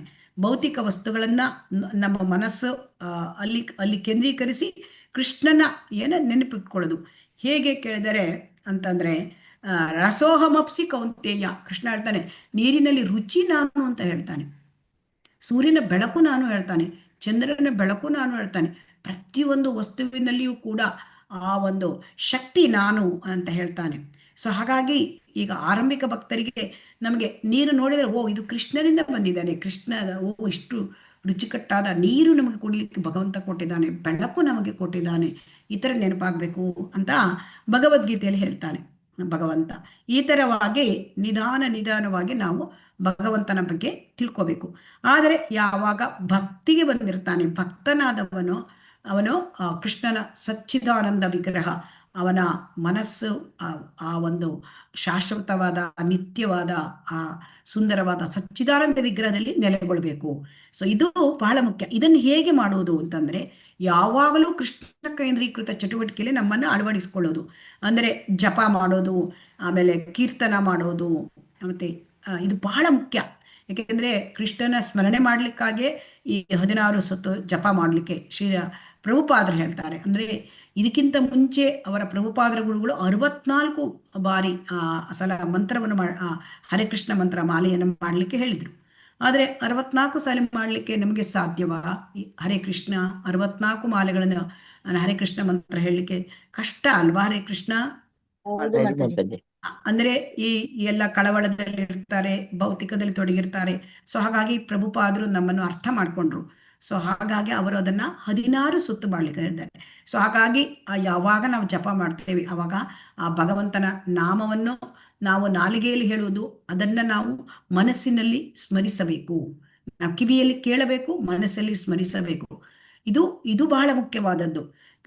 ನಾವು ಹರೇ ಕೃಷ್ಣ ಮಂತ್ರವನ್ನು ಜಪಿಸುವುದು, ಕಿವಿಯಲ್ಲಿ ಕೇಳುವುದು, ಮನಸ್ಸಿನಲ್ಲಿ ಸ್ಮರಿಸುವುದು, ಇದನ್ನ ಹೇಳ್ತಾರೆ. ಮತ್ತೆ ಪುಸ್ತಕ ವಿತರಣೆ ಅಂದರೆ ಭಗವಂತನ ಈ ಎಲ್ಲ ಬಗ್ಗೆ ಇರ್ತಕ್ಕಂಥ ಶ್ರೀಲ ಪ್ರಭುಪಾದರು ಬರೆದಿರ್ತಕ್ಕಂಥ ಎಲ್ಲ ಪುಸ್ತಕಗಳು, ಈ ಭಗವದ್ಗೀತೆ, ಶ್ರೀಮದ್ ಭಾಗವತಂ, ಎಲ್ಲ ಈ ರೀತಿಯಾದ ಭಕ್ತಿ ಸಂಬಂಧಿತ ಸಾಹಿತ್ಯಗಳು, ಇದನ್ನ ಜನರಿಗೆ ಹಂಚೋದು, ಮಾರಾಟ ಮಾಡುವುದು, ಇದರ ಭಕ್ತಿ ಸಂಬಂಧವಾದ ಕಾರ್ಯಗಳಲ್ಲಿ ನಾವು ತೊಡಗಿಕೊಳ್ಳಬೇಕು. ದೇವಸ್ಥಾನದ ಸೇವೆಯಲ್ಲಿ ನಾವು ತೊಡಗಿಕೊಳ್ಳಬೇಕು. ಹೀಗೆ ನಮ್ಮ ಜೀವನವನ್ನ ಕೃಷ್ಣ ಕೇಂದ್ರೀಕೃತವಾಗಿ ನಾವು ಮಾಡಿಕೊಂಡಾಗ ಕೃಷ್ಣನನ್ನ ಸ್ಮರಿಸ್ಲಿಕ್ಕೆ ಸಾಧ್ಯ ಅಲ್ವಾ? ಹರೇ ಕೃಷ್ಣ. ಹೌದು ಮಾತಾಜಿ. ಅದೇ ರೀತಿ ನಾವು ಎಷ್ಟೋ ಕೆಲಸಗಳಿರುತ್ತೆ ಭಗವಂತನ ಬಗ್ಗೆ ಸೇವೆ ಮಾಡಲಿಕ್ಕೆ. ಅಂದರೆ ಭಗವದ್ಗೀತೆಯಲ್ಲಿ ಕೃಷ್ಣನ ಭಕ್ತರಿಗೆ ಹೆಸರನ್ನು ನೋಂದಾಯಿಸುವುದು, ಎಷ್ಟೋ ಭಗವಂತನ ಕೆಲಸಗಳು ನಿಮಗೆ ತುಂಬ ಸಿಕ್ಕುತ್ತೆ. ಅಂದರೆ ಸೇವೆ ಮಾಡಲಿಕ್ಕೆ ಅವಕಾಶಗಳು, ದೇವಸ್ಥಾನಕ್ಕೆ ನಾವು ಕನೆಕ್ಟ್ ಆಗಿದ್ದಕ್ಕೆ ನಮಗೆ ಅನೇಕ ಅವಕಾಶಗಳು ಸಿಕ್ಕುತ್ತೆ ಭಗವಂತನ ಸೇವೆ ಮಾಡಲಿಕ್ಕೆ. ಹಾಗಾಗಿ ಮತ್ತೆ ನಾವು ಭಗವಂತನ ಬೆಳಿಗ್ಗೆ ನಾವು ಮಂಗಳಾರತಿಯಲ್ಲಿ ಭಾಗವಹಿಸುವುದು, ಹೀಗೆ ಅನೇಕ ಕಾರ್ಯಗಳು ನಾವು ಮಾಡ್ತಕ್ಕಂಥ ಪ್ರತಿಯೊಂದು ಕಾರ್ಯಗಳು ಕೃಷ್ಣನನ್ನು ನಾವು ಸೆಂಟ್ರಲ್ಲಿ ತರಬೇಕು. ಅಡಿಗೆ ಮಾಡುವಾಗ ಭಗವಂತನಿಗಾಗಿ ನಾವು ಆ ಒಂದು ಭೋಗವನ್ನು ನಾನು ಮಾಡ್ತಾ ಇದ್ದೇನೆ, ಪ್ರಸಾದನ ತಯಾರು ಮಾಡ್ತಾ ಇದ್ದೇನೆ, ಈ ಮನೋಭಾವನೆ ಪ್ರತಿಯೊಂದರಲ್ಲೂ ಕೂಡ. ಸೊ ಹಾಗಾಗಿ ವ್ಯಕ್ತಿ ಭಗವಂತನ ನೆನ್ಪಿಡ್ಬೇಕು ಅಂತಂದ್ರೆ ಭಗವಂತನ ಕಾರ್ಯಚಟುವಟಿಕೆಗಳಲ್ಲಿ ಮನಸ್ಸನ್ನು ನಿಲ್ಲಿಸಬೇಕು. ಸೊ ಅದಕ್ಕೆ ಹೇಳ್ತಾರೆ ಪ್ರತಿಯೊಂದು ಚಟುವಟಿಕೆಯಲ್ಲೂ ಭಗವಂತನ ತರಬೇಕು. ಅದಕ್ಕೆ ಭಗವದ್ಗೀತೆಯಲ್ಲಿ ಹೇಳ್ತಾರೆ, ಏನ್ ಹೇಳ್ತಾನೆ ಅರ್ಜುನನಿಗೆ ಕೃಷ್ಣ ಏನ್ ಹೇಳ್ತಾನೆ, ಮಾಂ ಅನುಸ್ಮರ ಯುದ್ಧಚ, ನನ್ನನ್ನು ನೀನು ನೆನಪಿಸಿಕೋ, ಮತ್ತೆ ನೀನು ಯುದ್ಧ ಮಾಡು. ಅಂದ್ರೆ ನಮ್ ಭೌತಿಕ ಜೀವನ ಹೇಗ್ ಮಾಡಬೇಕು ಅಂತ ಅರ್ಜುನ ಮುಖಾಂತರ ಹೇಳಿದ್ದಾರೆ. ನಾವೀಗ ಒಮ್ಮೆಗೆ ನಾವು ಭಗವಂತನಿಗೆ ನಮ್ಮ ಭಕ್ತಿಯಲ್ಲಿ 100ಕ್ಕೆ 100ರಷ್ಟು ತೊಡ್ಕೊಳಕ್ ಆಗ್ತಾ ಇಲ್ಲ. ಆದರೂ ಕೂಡ ನಾವು ಭೌತಿಕ ಜೀವನ ಮಾಡ್ತಾ ಇದ್ದಾಗಲೂ ಕೂಡ ನಾವು ಭಗವಂತನನ್ನ ನೆನಪಿಸ್ತಾ ಇರಬೇಕು, ಭಗವಂತನ ಚಟುವಟಿಕೆಯಲ್ಲಿ ನಾವು ಭಾಗವಹಿಸ್ತಾ ಇರಬೇಕು. ಆಗ ಏನಾಗುತ್ತೆ, ನಮಗೆ ಕೃಷ್ಣನನ್ನ ಸ್ಮರಿಸಲಿಕ್ಕೆ ಸಾಧ್ಯ. ಯಾಕಂತಂದ್ರೆ ಈಗ ನಮ್ಮ ಮನಸ್ಸು ಕಲ್ಮಶಯುಕ್ತವಾಗಿರುತ್ತೆ ಅಲ್ವಾ? ಈ ಮನಸ್ಸಿಗೆ ರಜೋಗುಣ ತಮೋಗುಣಗಳು ಅಂಟ್ಕೊಂಡ್ಬಿಟ್ಟಿರುತ್ತೆ ಅಲ್ವಾ? ಹರೇ ಕೃಷ್ಣ. ಶುದ್ಧ ಸತ್ವಗುಣದಲ್ಲಿ ಇಲ್ಲ, ಸತ್ವಗುಣದಲ್ಲಿಯೂ ಬರ್ಲಿಕ್ಕೆ ಕಷ್ಟ ಆಗತ್ತೆ. ಸೊ ಹಾಗಾಗಿ ಈ ಮನಸ್ಸನ್ನ ಶುದ್ಧಿ ಮಾಡ್ಕೊಳ್ಬೇಕು ಅಂದ್ರೆ ನಮಗೆ ಶ್ರವಣ ಮತ್ತು ಕೀರ್ತನ. ಹಾಗಾಗಿ ಸದಾ ನಾವು ಭಗವಂತನ ಬಗ್ಗೆ ಕೇಳಬೇಕು, ಶ್ರವಣ ಮಾಡಬೇಕು, ಭಗವಂತನನ್ನು ಕೀರ್ತಿಸಬೇಕು. ಆಗ ನಮಗೆ ಸ್ಮರಣೆ ಬರಲಿಕ್ಕೆ ಸಾಧ್ಯ. ಅದಕ್ಕೆ ಏನ್ ಹೇಳ್ತಾರೆ ಅಂತಂದ್ರೆ, ಈಗ ಒಬ್ಬ ತಾಯಿ ಮಗು ಆ ಶಾಲೆಗೆ ಹೋದಾಗ ಆವಾಗ ಆ ಮಗುವಿನ ಬಟ್ಟೆ ನೋಡ್ತಾಳೆ, ಮಗುವಿನ ಒಂದು ಗೊಂಬೆಗಳನ್ನು ನೋಡ್ತಾಳೆ, ಆಟದ ವಸ್ತುಗಳನ್ನು ನೋಡ್ತಾಳೆ. ಆಗ ಅದನ್ನ ನೋಡಿದ ಕೂಡ ಮಗುವಿನ ನೆನಪು ಬರುತ್ತೆ ಅಲ್ವಾ? ಅದೇ ರೀತಿ ನಾವು ಭಗವಂತನ ಚಟುವಟಿಕೆಯಲ್ಲಿ ನಮ್ಮನ್ನು ಮಾಡ್ಕೊಂಡ್ರೆ, ನಾವು ಭಗವಂತನನ್ನ ನಾವು ಪ್ರತಿಯೊಂದು ವಸ್ತುವಿನಲ್ಲೂ ನಾವು ಕಂಡ್ರೆ ನಮಗೆ ಭಗವಂತನ ಸ್ಮರಣೆ ಬರುತ್ತೆ. ಸೊ ಅದಕ್ಕೆ ಭಾಗವತದಲ್ಲಿ ಹೇಳ್ತಾರೆ, ತಸ್ಮಾತ್ ಭಾರತ ಸರ್ವಾತ್ಮ ಭಗವಾನ್ ಈಶ್ವರೋ ಹರಿಹಿ ಶ್ರೋತವ್ಯ ಕೀರ್ತಿತವ್ಯಶ್ಚ ಸ್ಮರ್ತವ್ಯಶ್ಚ ಇಚ್ಛದಾ ಅಭಯಂ. ಅಂದ್ರೆ ಏನು ಅಂತಂದ್ರೆ, ಐಹಿಕ ದುಃಖಗಳಿಂದ ಬಿಡುಗಡೆ ಪಡೆಯಬೇಕು ಅಂತ ಯಾರಿಗೆ ಇಚ್ಛೆ ಇರುತ್ತೆ, ಎಲ್ಲರಿಗೂ ಇಚ್ಛೆ ಇರುತ್ತೆ ಅಲ್ವಾ? ಐಹಿಕ ದುಃಖಗಳಿಂದ ಯಾರು ದುಃಖವನ್ನು ಅನುಭವಿಸ್ಬೇಕು ಅಂತ ಇರ್ತೇವಾ? ಹರೇ ಕೃಷ್ಣ. ಅದಕ್ಕೆ ಅವಾಗ ಯಾರಿಗೆ ಈ ರೀತಿ ಇಚ್ಛೆ ಬರುತ್ತೆ, ನಿಮಗೆ ಈ ದುಃಖ ಬೇಡ, ತಾಪತ್ರಯ ಬೇಡ, ಇದು ಬೇಡ ಅಂತಂದ್ರೆ ನಾವೇನ್ ಮಾಡಬೇಕು, ನಾವು ಶ್ರವಣ ಕೀರ್ತನ ಮಾಡಬೇಕು ಮತ್ತು ಅವನ ಸ್ಮರಣ ಮಾಡಬೇಕು. ಇದು ಶ್ರವಣ ಕೀರ್ತನ ಸ್ಮರಣ, ಇದು ವೈಷ್ಣವರ ಚಟುವಟಿಕೆಗಳು, ಇದು ಭಕ್ತರ ಚಟುವಟಿಕೆಗಳು. ಸೊ ಭಕ್ತಿ ಮಾರ್ಗದಲ್ಲಿ ನಾವು ತೊಡಗಿಕೊಳ್ಳಬೇಕು. ಸೊ ಹಾಗಾಗಿ ಭಗವಂತನನ್ನ ಸುಮ್ಮನೆ ಸ್ಮರಿಸುವಷ್ಟರಿಂದಲೇ ಸಕಲ ಜೀವಿಗಳಿಗೂ ಮಂಗಳ ಆಗುತ್ತದೆ ಅಂತ ವಿಷ್ಣು ಪುರಾಣದಲ್ಲಿ ಹೇಳಿದ್ದಾರೆ. ಸೊ ಆದ್ದರಿಂದ ನಾವು ಭಗವಂತನನ್ನ ಸದಾ ಸ್ಮರಿಸಬೇಕು. ಆದ್ರೆ ನಮಗೇನಾಗ್ತಾ ಇದೆ, ಸದಾ ಸ್ಮರಿಸ್ಲಿಕ್ಕೆ ಆಗ್ತಾ ಇಲ್ಲ ಅಲ್ವಾ? ಅದಕ್ಕೆ ನಾವು ನಮ್ಮನ್ನು ಹೆಚ್ಚು ಹೆಚ್ಚು ತೊಡಗಿಕೊಂಡ್ರೆ ಹೆಚ್ಚು ಹೆಚ್ಚು ನಮಗೆ ಅದನ್ನ ಮಾಡ್ಲಿಕ್ಕೆ ಸಾಧ್ಯವಾಗುತ್ತೆ, ಭಗವಂತನನ್ನು ಸ್ಮರಿಸಲಿಕ್ಕೆ ಸಾಧ್ಯವಾಗುತ್ತೆ. ಈಗ ಈ ರೀತಿಯಾಗಿ ನಮ್ಮನ್ನು ನಾವು ತೊಡಗಿಕೊಳ್ಬೇಕು ಅಂತ ನಾವು ಇಲ್ಲಿ ತಿಳ್ಕೊಳ್ಬೇಕು. ಇಲ್ಲಿ ಏನ್ ಹೇಳ್ತಾರೆ ಅಂತಂದ್ರೆ, ಬದುಕಿರುವಾಗ್ಲಿ ಅಥವಾ ಯಾರು ಸಾವಿನ ಸಮಯದಾಗಲಿ ಕೃಷ್ಣನನ್ನು ಸ್ಮರಿಸುವವನು ಸಕಲ ಪಾಪಕರ್ಮಗಳಿಂದ ಮುಕ್ತಿಯನ್ನು ಹೊಂದುತ್ತಾನೆ. ಈಗ ಸಾಯುವಾಗ ಕೃಷ್ಣನ ನೆನಪು ಬರಬೇಕು ಅಂತ ಭಗವದ್ಗೀತೆಯಲ್ಲಿ ಹೇಳ್ತಾರೆ. ಅಂತೆ ನಾರಾಯಣ ಸ್ಮೃತಿ ಅಂದ್ರೆ ನಾವು ಯಾವಾಗ ಈ ದೇಹವನ್ನು ಬಿಡ್ತೇವೆ ಆ ಸಮಯದಲ್ಲಿ ನಮಗೆ ಕೃಷ್ಣ ನೆನಪು ಬರಬೇಕು. ಕೃಷ್ಣ ನೆನಪು ಆಗತ್ತಾ ಹರೇ ಕೃಷ್ಣ? ಸಾಧ್ಯವಾ? ಇಲ್ಲ ಮಾತಾಜಿ. ಸಾಧ್ಯ ದೇಹ ಇದೆ ಬಿಡುವ ಸಮಯ ಮಾತಾಜಿ. ಯಾರು ನೆನಪಾಗತ್ತೆ ನಮಗೆ ಹರೇ ಕೃಷ್ಣ? ನಾವು ಚೆನ್ನಾಗಿರ್ಬೇಕಾದ್ರೇನೆ ಜಪ ಹೇಳ್ತಾ ತಪ ಇದ್ರೆ ಎಲ್ಲ ಚೆನ್ನಾಗಿ ಮಾಡ್ತಾ ಇರ್ಬೇಕು ಮಾತಾಜಿ. ಅವಾಗ ಭಗವಂತ ನಮ್ಮನ್ನ ಸಹಾಯ ಕಾಲದಲ್ಲಿ ಕಾಪಾಡ್ತಾನೆ ಮಾತಾಜಿ. ಸ್ಮರಣೆ ಬರಬೇಕು ಅಂತಂದ್ರೆ ಇಲ್ಲಿ ಅಂತೆ ನಾರಾಯಣ ಸ್ಮೃತಿ ಬರಬೇಕು. ಅದಕ್ಕೆ ಹೇಳ್ತಾರೆ ಭಗವದ್ಗೀತೆಯಲ್ಲಿ, ಎಂ ವಾಪಿ ಸ್ಮರನ್ ಭಾವಂ ತ್ಯಜತಿ ಅಂತೆ ಕಲೇವರಂ ತಂ ತಮೇವೈತಿ ಕೌಂತೆಯ ಸದಾ ತದ್ಭಾವ ಭಾವಿತಃ. ನೀನು ಯಾವ ರೀತಿ ಯಾವ ಭಾವದಲ್ಲಿ ನೀನು ಈ ಒಂದು ಈ ಜೀವ ದೇಹವನ್ನ ನೀನು ತ್ಯಾಗ ಮಾಡ್ತೀಯ, ಆ ಭಾವಕ್ಕೆ ನಿನಗೆ ಮುಂದಿನ ಜನ್ಮ ಸಿಕ್ಕತ್ತೆ. ಹಾಗಾಗಿ ನಮಗೆ ನಾವು ಭಕ್ತಿ ಭಾವ ಭಗವಂತನ ಸ್ಮರಣೆ ನಮಗೆ ಬರಬೇಕು ಅಂದ್ರೆ ನಾವ್ ಏನ್ ಮಾಡಬೇಕು? ನಾವು ಅವ್ಯರ್ಥ ಕಾಲತ್ವ ಮಾಡಬಾರದು. ಶ್ರೀಲ ರೂಪ ಗೋಸ್ವಾಮಿ ಹೇಳ್ತಾರೆ, ಅವ್ಯರ್ಥ ಕಾಲತ್ವವನ್ನ ನಾವು ಮಾಡಬಾರ್ದು. ಅವ್ಯರ್ಥ ಕಾಲತ್ವ ಅಂತಂದ್ರೆ ಐಹಿಕರ ಸಂಘ, ಯಾರು ಇಂದ್ರಿಯ ಭೋಗದಲ್ಲಿ ತೊಡಗಿಕೊಂಡಿರ್ತಾರೆ, ಯಾರು ಅವರ ಸಂಘದಲ್ಲಿ ನಾವಿದ್ದರೆ ಕೃಷ್ಣನ ಸ್ಮರಣೆ ಮಾಡ್ಲಿಕ್ಕೆ ನಮಗೆ ಭಂಗ ಬರುತ್ತೆ. ಯಾಕೆಂದ್ರೆ ನಾವು ಈಗ ಸಂಘ ದೋಷ ನಮಗೆ ಅವರಂತದೇ ಯೋಚನೆಗಳು ಬಂದ್ಬಿಡುತ್ತೆ ಅಲ್ವಾ ಹರೇ ಕೃಷ್ಣ? ಹೌದು ಮಾತಾಜಿ. ಅದಕ್ಕಾಗಿ ಚೈತನ್ಯ ಮಹಾಪ್ರಭುಗಳು ಏನ್ ಹೇಳ್ತಾರೆ? ಅಸತ್ಸಂಗ ತ್ಯಾಗ ಏಹಿ ವೈಷ್ಣವ ಆಚಾರ. ಆ ಅಭಕ್ತರ ಐಹಿಕರ ಸಂಘವನ್ನು ಬಿಡಬೇಕು. ಕೃಷ್ಣನ ಸ್ಮರಣೆ ಮಾಡ್ಲಿಕ್ಕೆ, ಕೃಷ್ಣನ ಈ ಭಕ್ತಿ ಕಾರ್ಯಗಳನ್ನು ಮಾಡ್ಲಿಕ್ಕೆ ಶ್ರವಣ ಕೀರ್ತನೆಯಲ್ಲಿ ನಮ್ಮನ್ನು ತೊಡಗಿಸ್ಕೊಂಡ್ರೆ ಸ್ಮರಣೆ ಬರುತ್ತೆ. ಸೊ ಹಾಗಾಗಿ ಭಕ್ತರ ಸಂಘದಲ್ಲಿ ಇರಬೇಕು. ಸೊ ಭಕ್ತರ ಸಂಘದಲ್ಲಿ ಇದ್ದು ನಾವು ಜೀವನವನ್ನು ನಡೆಸಿದ್ರೆ, ಶ್ರವಣಕ ಮತ್ತೆ ಕೀರ್ತನೆಯಲ್ಲಿ ನಾವು ತೊಡಗಿಸಿಕೊಂಡ್ರೆ ಸ್ಮರಣ ಬರುತ್ತದೆ. ಸೊ ಹಾಗಾಗಿ ಇಲ್ಲಿ ಸ್ಮರಣ ಕಾರ್ಯ. ಸೊ ಹಾಗಾಗಿ ಶ್ರವಣದ ಸಂಕೀರ್ತನೆಯಿಂದ ನಮಗೆ ಪ್ರಜ್ಞೆ ಶುದ್ಧವಾಗುತ್ತೆ, ನಮ್ಮ ಮನಸ್ಸು ಶುದ್ಧ ಚಿತ್ತವಾಗುತ್ತೆ, ಆಗ ಭಗವಂತನನ್ನು ಸ್ಮರಿಸಬಹುದು. ಅದಕ್ಕೆ ಶ್ರವಣಾದಿ ಶುದ್ಧ ಚಿತ್ತ ಕರೆಯೇ ಪ್ರೇಮ. ಅಂದ್ರೆ ಏನಾಗುತ್ತೆ, ಶ್ರವಣ ಕೀರ್ತನ ಈ ರೀತಿಯಾಗಿ ಮಾಡ್ತಾ ಇದ್ದುದರಿಂದ ಚಿತ್ತ ನಮ್ಮ ಮನಸ್ಸು ಶುದ್ಧವಾದಾಗ ನಮಗೇನಾಗುತ್ತೆ, ನಮಗೆ ಆ ಸ್ಮರಣೆ ಬರಲಿಕ್ಕೆ ಸಾಧ್ಯ. ಅಂದ್ರೆ ಸ್ಮರಣೆ ಅಂದ್ರೆ ಪರ್ಫೆಕ್ಷನ್, ಸ್ಮರಣೆ ಅಂದ್ರೆ ಜೀವನದ ಪರ್ಫೆಕ್ಷನ್. ನಮಗೆ ಭಗವಂತನ ಸ್ಮರಣೆ ಬರುತ್ತೆ ಅಂದ್ರೆ ಅದು ತುಂಬಾ ಪರ್ಫೆಕ್ಷನ್ ಅಂತೆ. ಅಂದ್ರೆ ಅಂತ್ಯಕಾಲದಲ್ಲಿ ಭಗವಂತನ ಸ್ಮರಣೆ ಅದು ಟೆಸ್ಟ್. ಸೊ ಅದಕ್ಕೆ life is A preparation, death is N examination ಅಂತ ಹೇಳ್ತಾರೆ. ಅಂದರೆ ಜೀವನ ಪೂರ್ತಿ ಯಾರು ಕೃಷ್ಣ ಪ್ರಜ್ಞೆಯಲ್ಲಿದ್ದು ಭಗವಂತನ ಭಕ್ತಿ ಸೇವೆ ಮಾಡಿರ್ತಾರೆ, ಹರೇ ಕೃಷ್ಣ ಮಹಾಮಂತ್ರ ಹೇಳ್ತಾ ಇರ್ತಾರೆ, ಅಂಥವರಿಗೆ ಅವರಿಗೆ ಸ್ಮರಣ ಸಮಯದಲ್ಲಿ ತನ್ನಿಂದ ತಾನೇ ಹರೇ ಕೃಷ್ಣ ಬರುತ್ತದೆ. ಅದನ್ನ ಮರೀಲಿಕ್ಕೆ ಸಾಧ್ಯ ಆಗೋದಿಲ್ಲ. ಭಗವಂತ ಅದನ್ನು ಕೊಡ್ತಾನೆ ನೆನಪನ್ನು. ಅದನ್ನ ಯಾವುದೇ ರೀತಿಯಾಗಿ ಯಾವುದೇ ಸಮಯದಲ್ಲಿ ಅವನಿಗೆ ಸಾವು ಬಂದರೂ ಕೂಡ ಅವನಿಗೆ ನೆನಪನ್ನು ಭಗವಂತ ಕೊಡ್ತಾನೆ. ಹಾಗೆ ನಾವು ಪ್ರಯತ್ನ ಮಾಡಬೇಕು ಅಲ್ವಾ ಹರೇ ಕೃಷ್ಣ? ಆದರೆ ನಮಗೆ ಗೊತ್ತೇ ಇಲ್ಲ, ಆಧ್ಯಾತ್ಮಿಕವಾಗಿ ನಮಗೊಂದು ಕರ್ತವ್ಯ ಇದೆ ಅಂತ ಗೊತ್ತಿದೆಯಾ ಹರೇ ಕೃಷ್ಣ? ನಮಗೆ ಇಲ್ಲ ಮಾತಾಜಿ. ಆಧ್ಯಾತ್ಮಿಕ ಕರ್ತವ್ಯ ಇಲ್ಲ. ನನಗೆ ಐಹಿಕ ಕರ್ತವ್ಯ ನಾನು ಮುಗಿಸಿದ್ದೇನೆ, ನಾನು ಪರ್ಫೆಕ್ಟ್ ಆಗಿ ಮಾಡಿದ್ದೇನೆ, ನನ್ನ ಎಲ್ಲ ಅಂದರೆ ನನ್ನ ಜವಾಬ್ದಾರಿ, ನನ್ನ ಒಂದು ಜೀವನದಲ್ಲಿ ಏನೇನು ನಡಿಬೇಕು ಅದೆಲ್ಲ ನಡ್ಕೊಂಡು ಹೋಗಿದೆ, ನಾನು ಸರಿಯಾಗಿ ನಿಭಾಯಿಸಿದ್ದೇನೆ ಅಂತ ತಿಳ್ಕೊಳ್ತಾರೆ. ಆದರೆ ಮಾಮನುಸ್ಮರ ಯುದ್ಧಚ, ಮೊದಲು ನಮಗೆ ಆಧ್ಯಾತ್ಮಿಕ ಚಟುವಟಿಕೆಗಳು, ಅನಂತರ ಐಹಿಕ.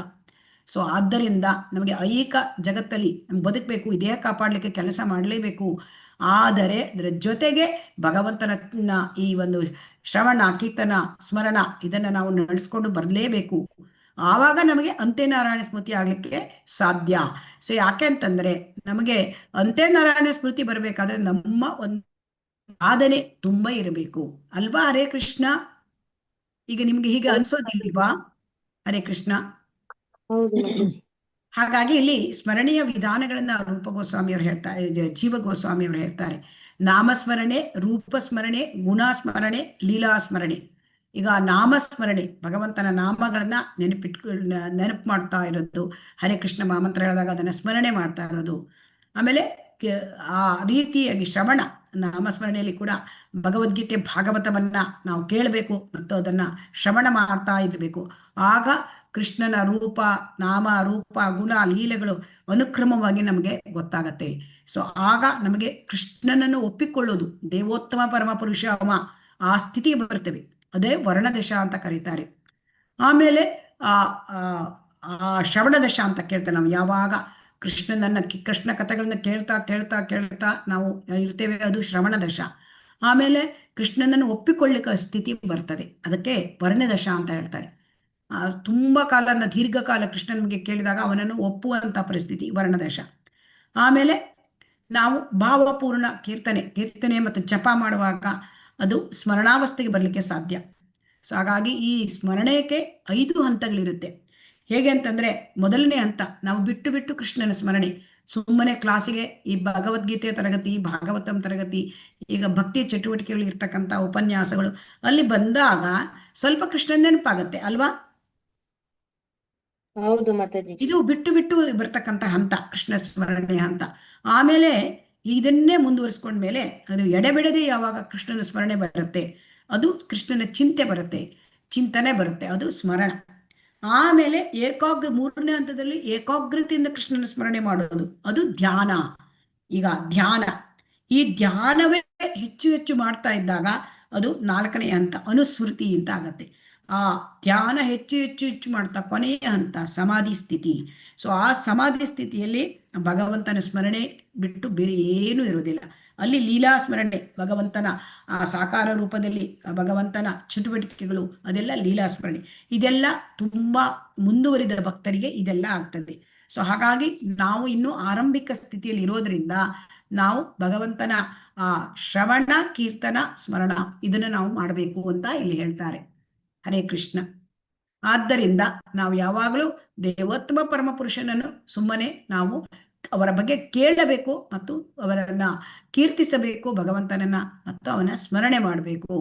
ಸೊ ಯಾವಾಗ ಈ ರೀತಿ ನಾವು ಮಾಡ್ತೇವೆ, ಭಗವಂತನ ಸ್ಮರಣೆ ಮಾಡ್ತೇವೆ, ನಮಗೆ ಎಲ್ಲ ಪಾಪಕರ್ಮಗಳು ಕೂಡ ಸವಿಯುತ್ತೆ ಅಂತ ಹೇಳ್ತಾನೆ. ಹರೇ ಕೃಷ್ಣ. ಧ್ಯಾನ ಅಂತ ಓದಿ. ಹರೇ ಕೃಷ್ಣ. ಹರೇ ಕೃಷ್ಣ. ಮಾತಾಜಿ. ಹರೇ ಕೃಷ್ಣ. ಧ್ಯಾನವೆಂದರೆ ಭಗವಂತನ ರೂಪ, ಗುಣ, ಕಾರ್ಯ ಹಾಗೂ ಸೇವೆಯಲ್ಲಿ ಮನಸ್ಸು ಏಕಾಗ್ರಗೊಳಿಸುವುದು. ಧ್ಯಾನ ಎನ್ನುವುದು ನಿರಾಕಾರವೂ ಶೂನ್ಯವೂ ಆದಲ್ಲಿ ವೈದಿಕ ಸಾಹಿತ್ಯ ಕೃತಿಗಳು ಹೇಳುವಂತೆ ಧ್ಯಾನವು ಸದಾ ವಿಷ್ಣುವಿನ ರೂಪಿನಲ್ಲಿ ಕುರಿತಿದ್ದಾಗಿರಬೇಕು.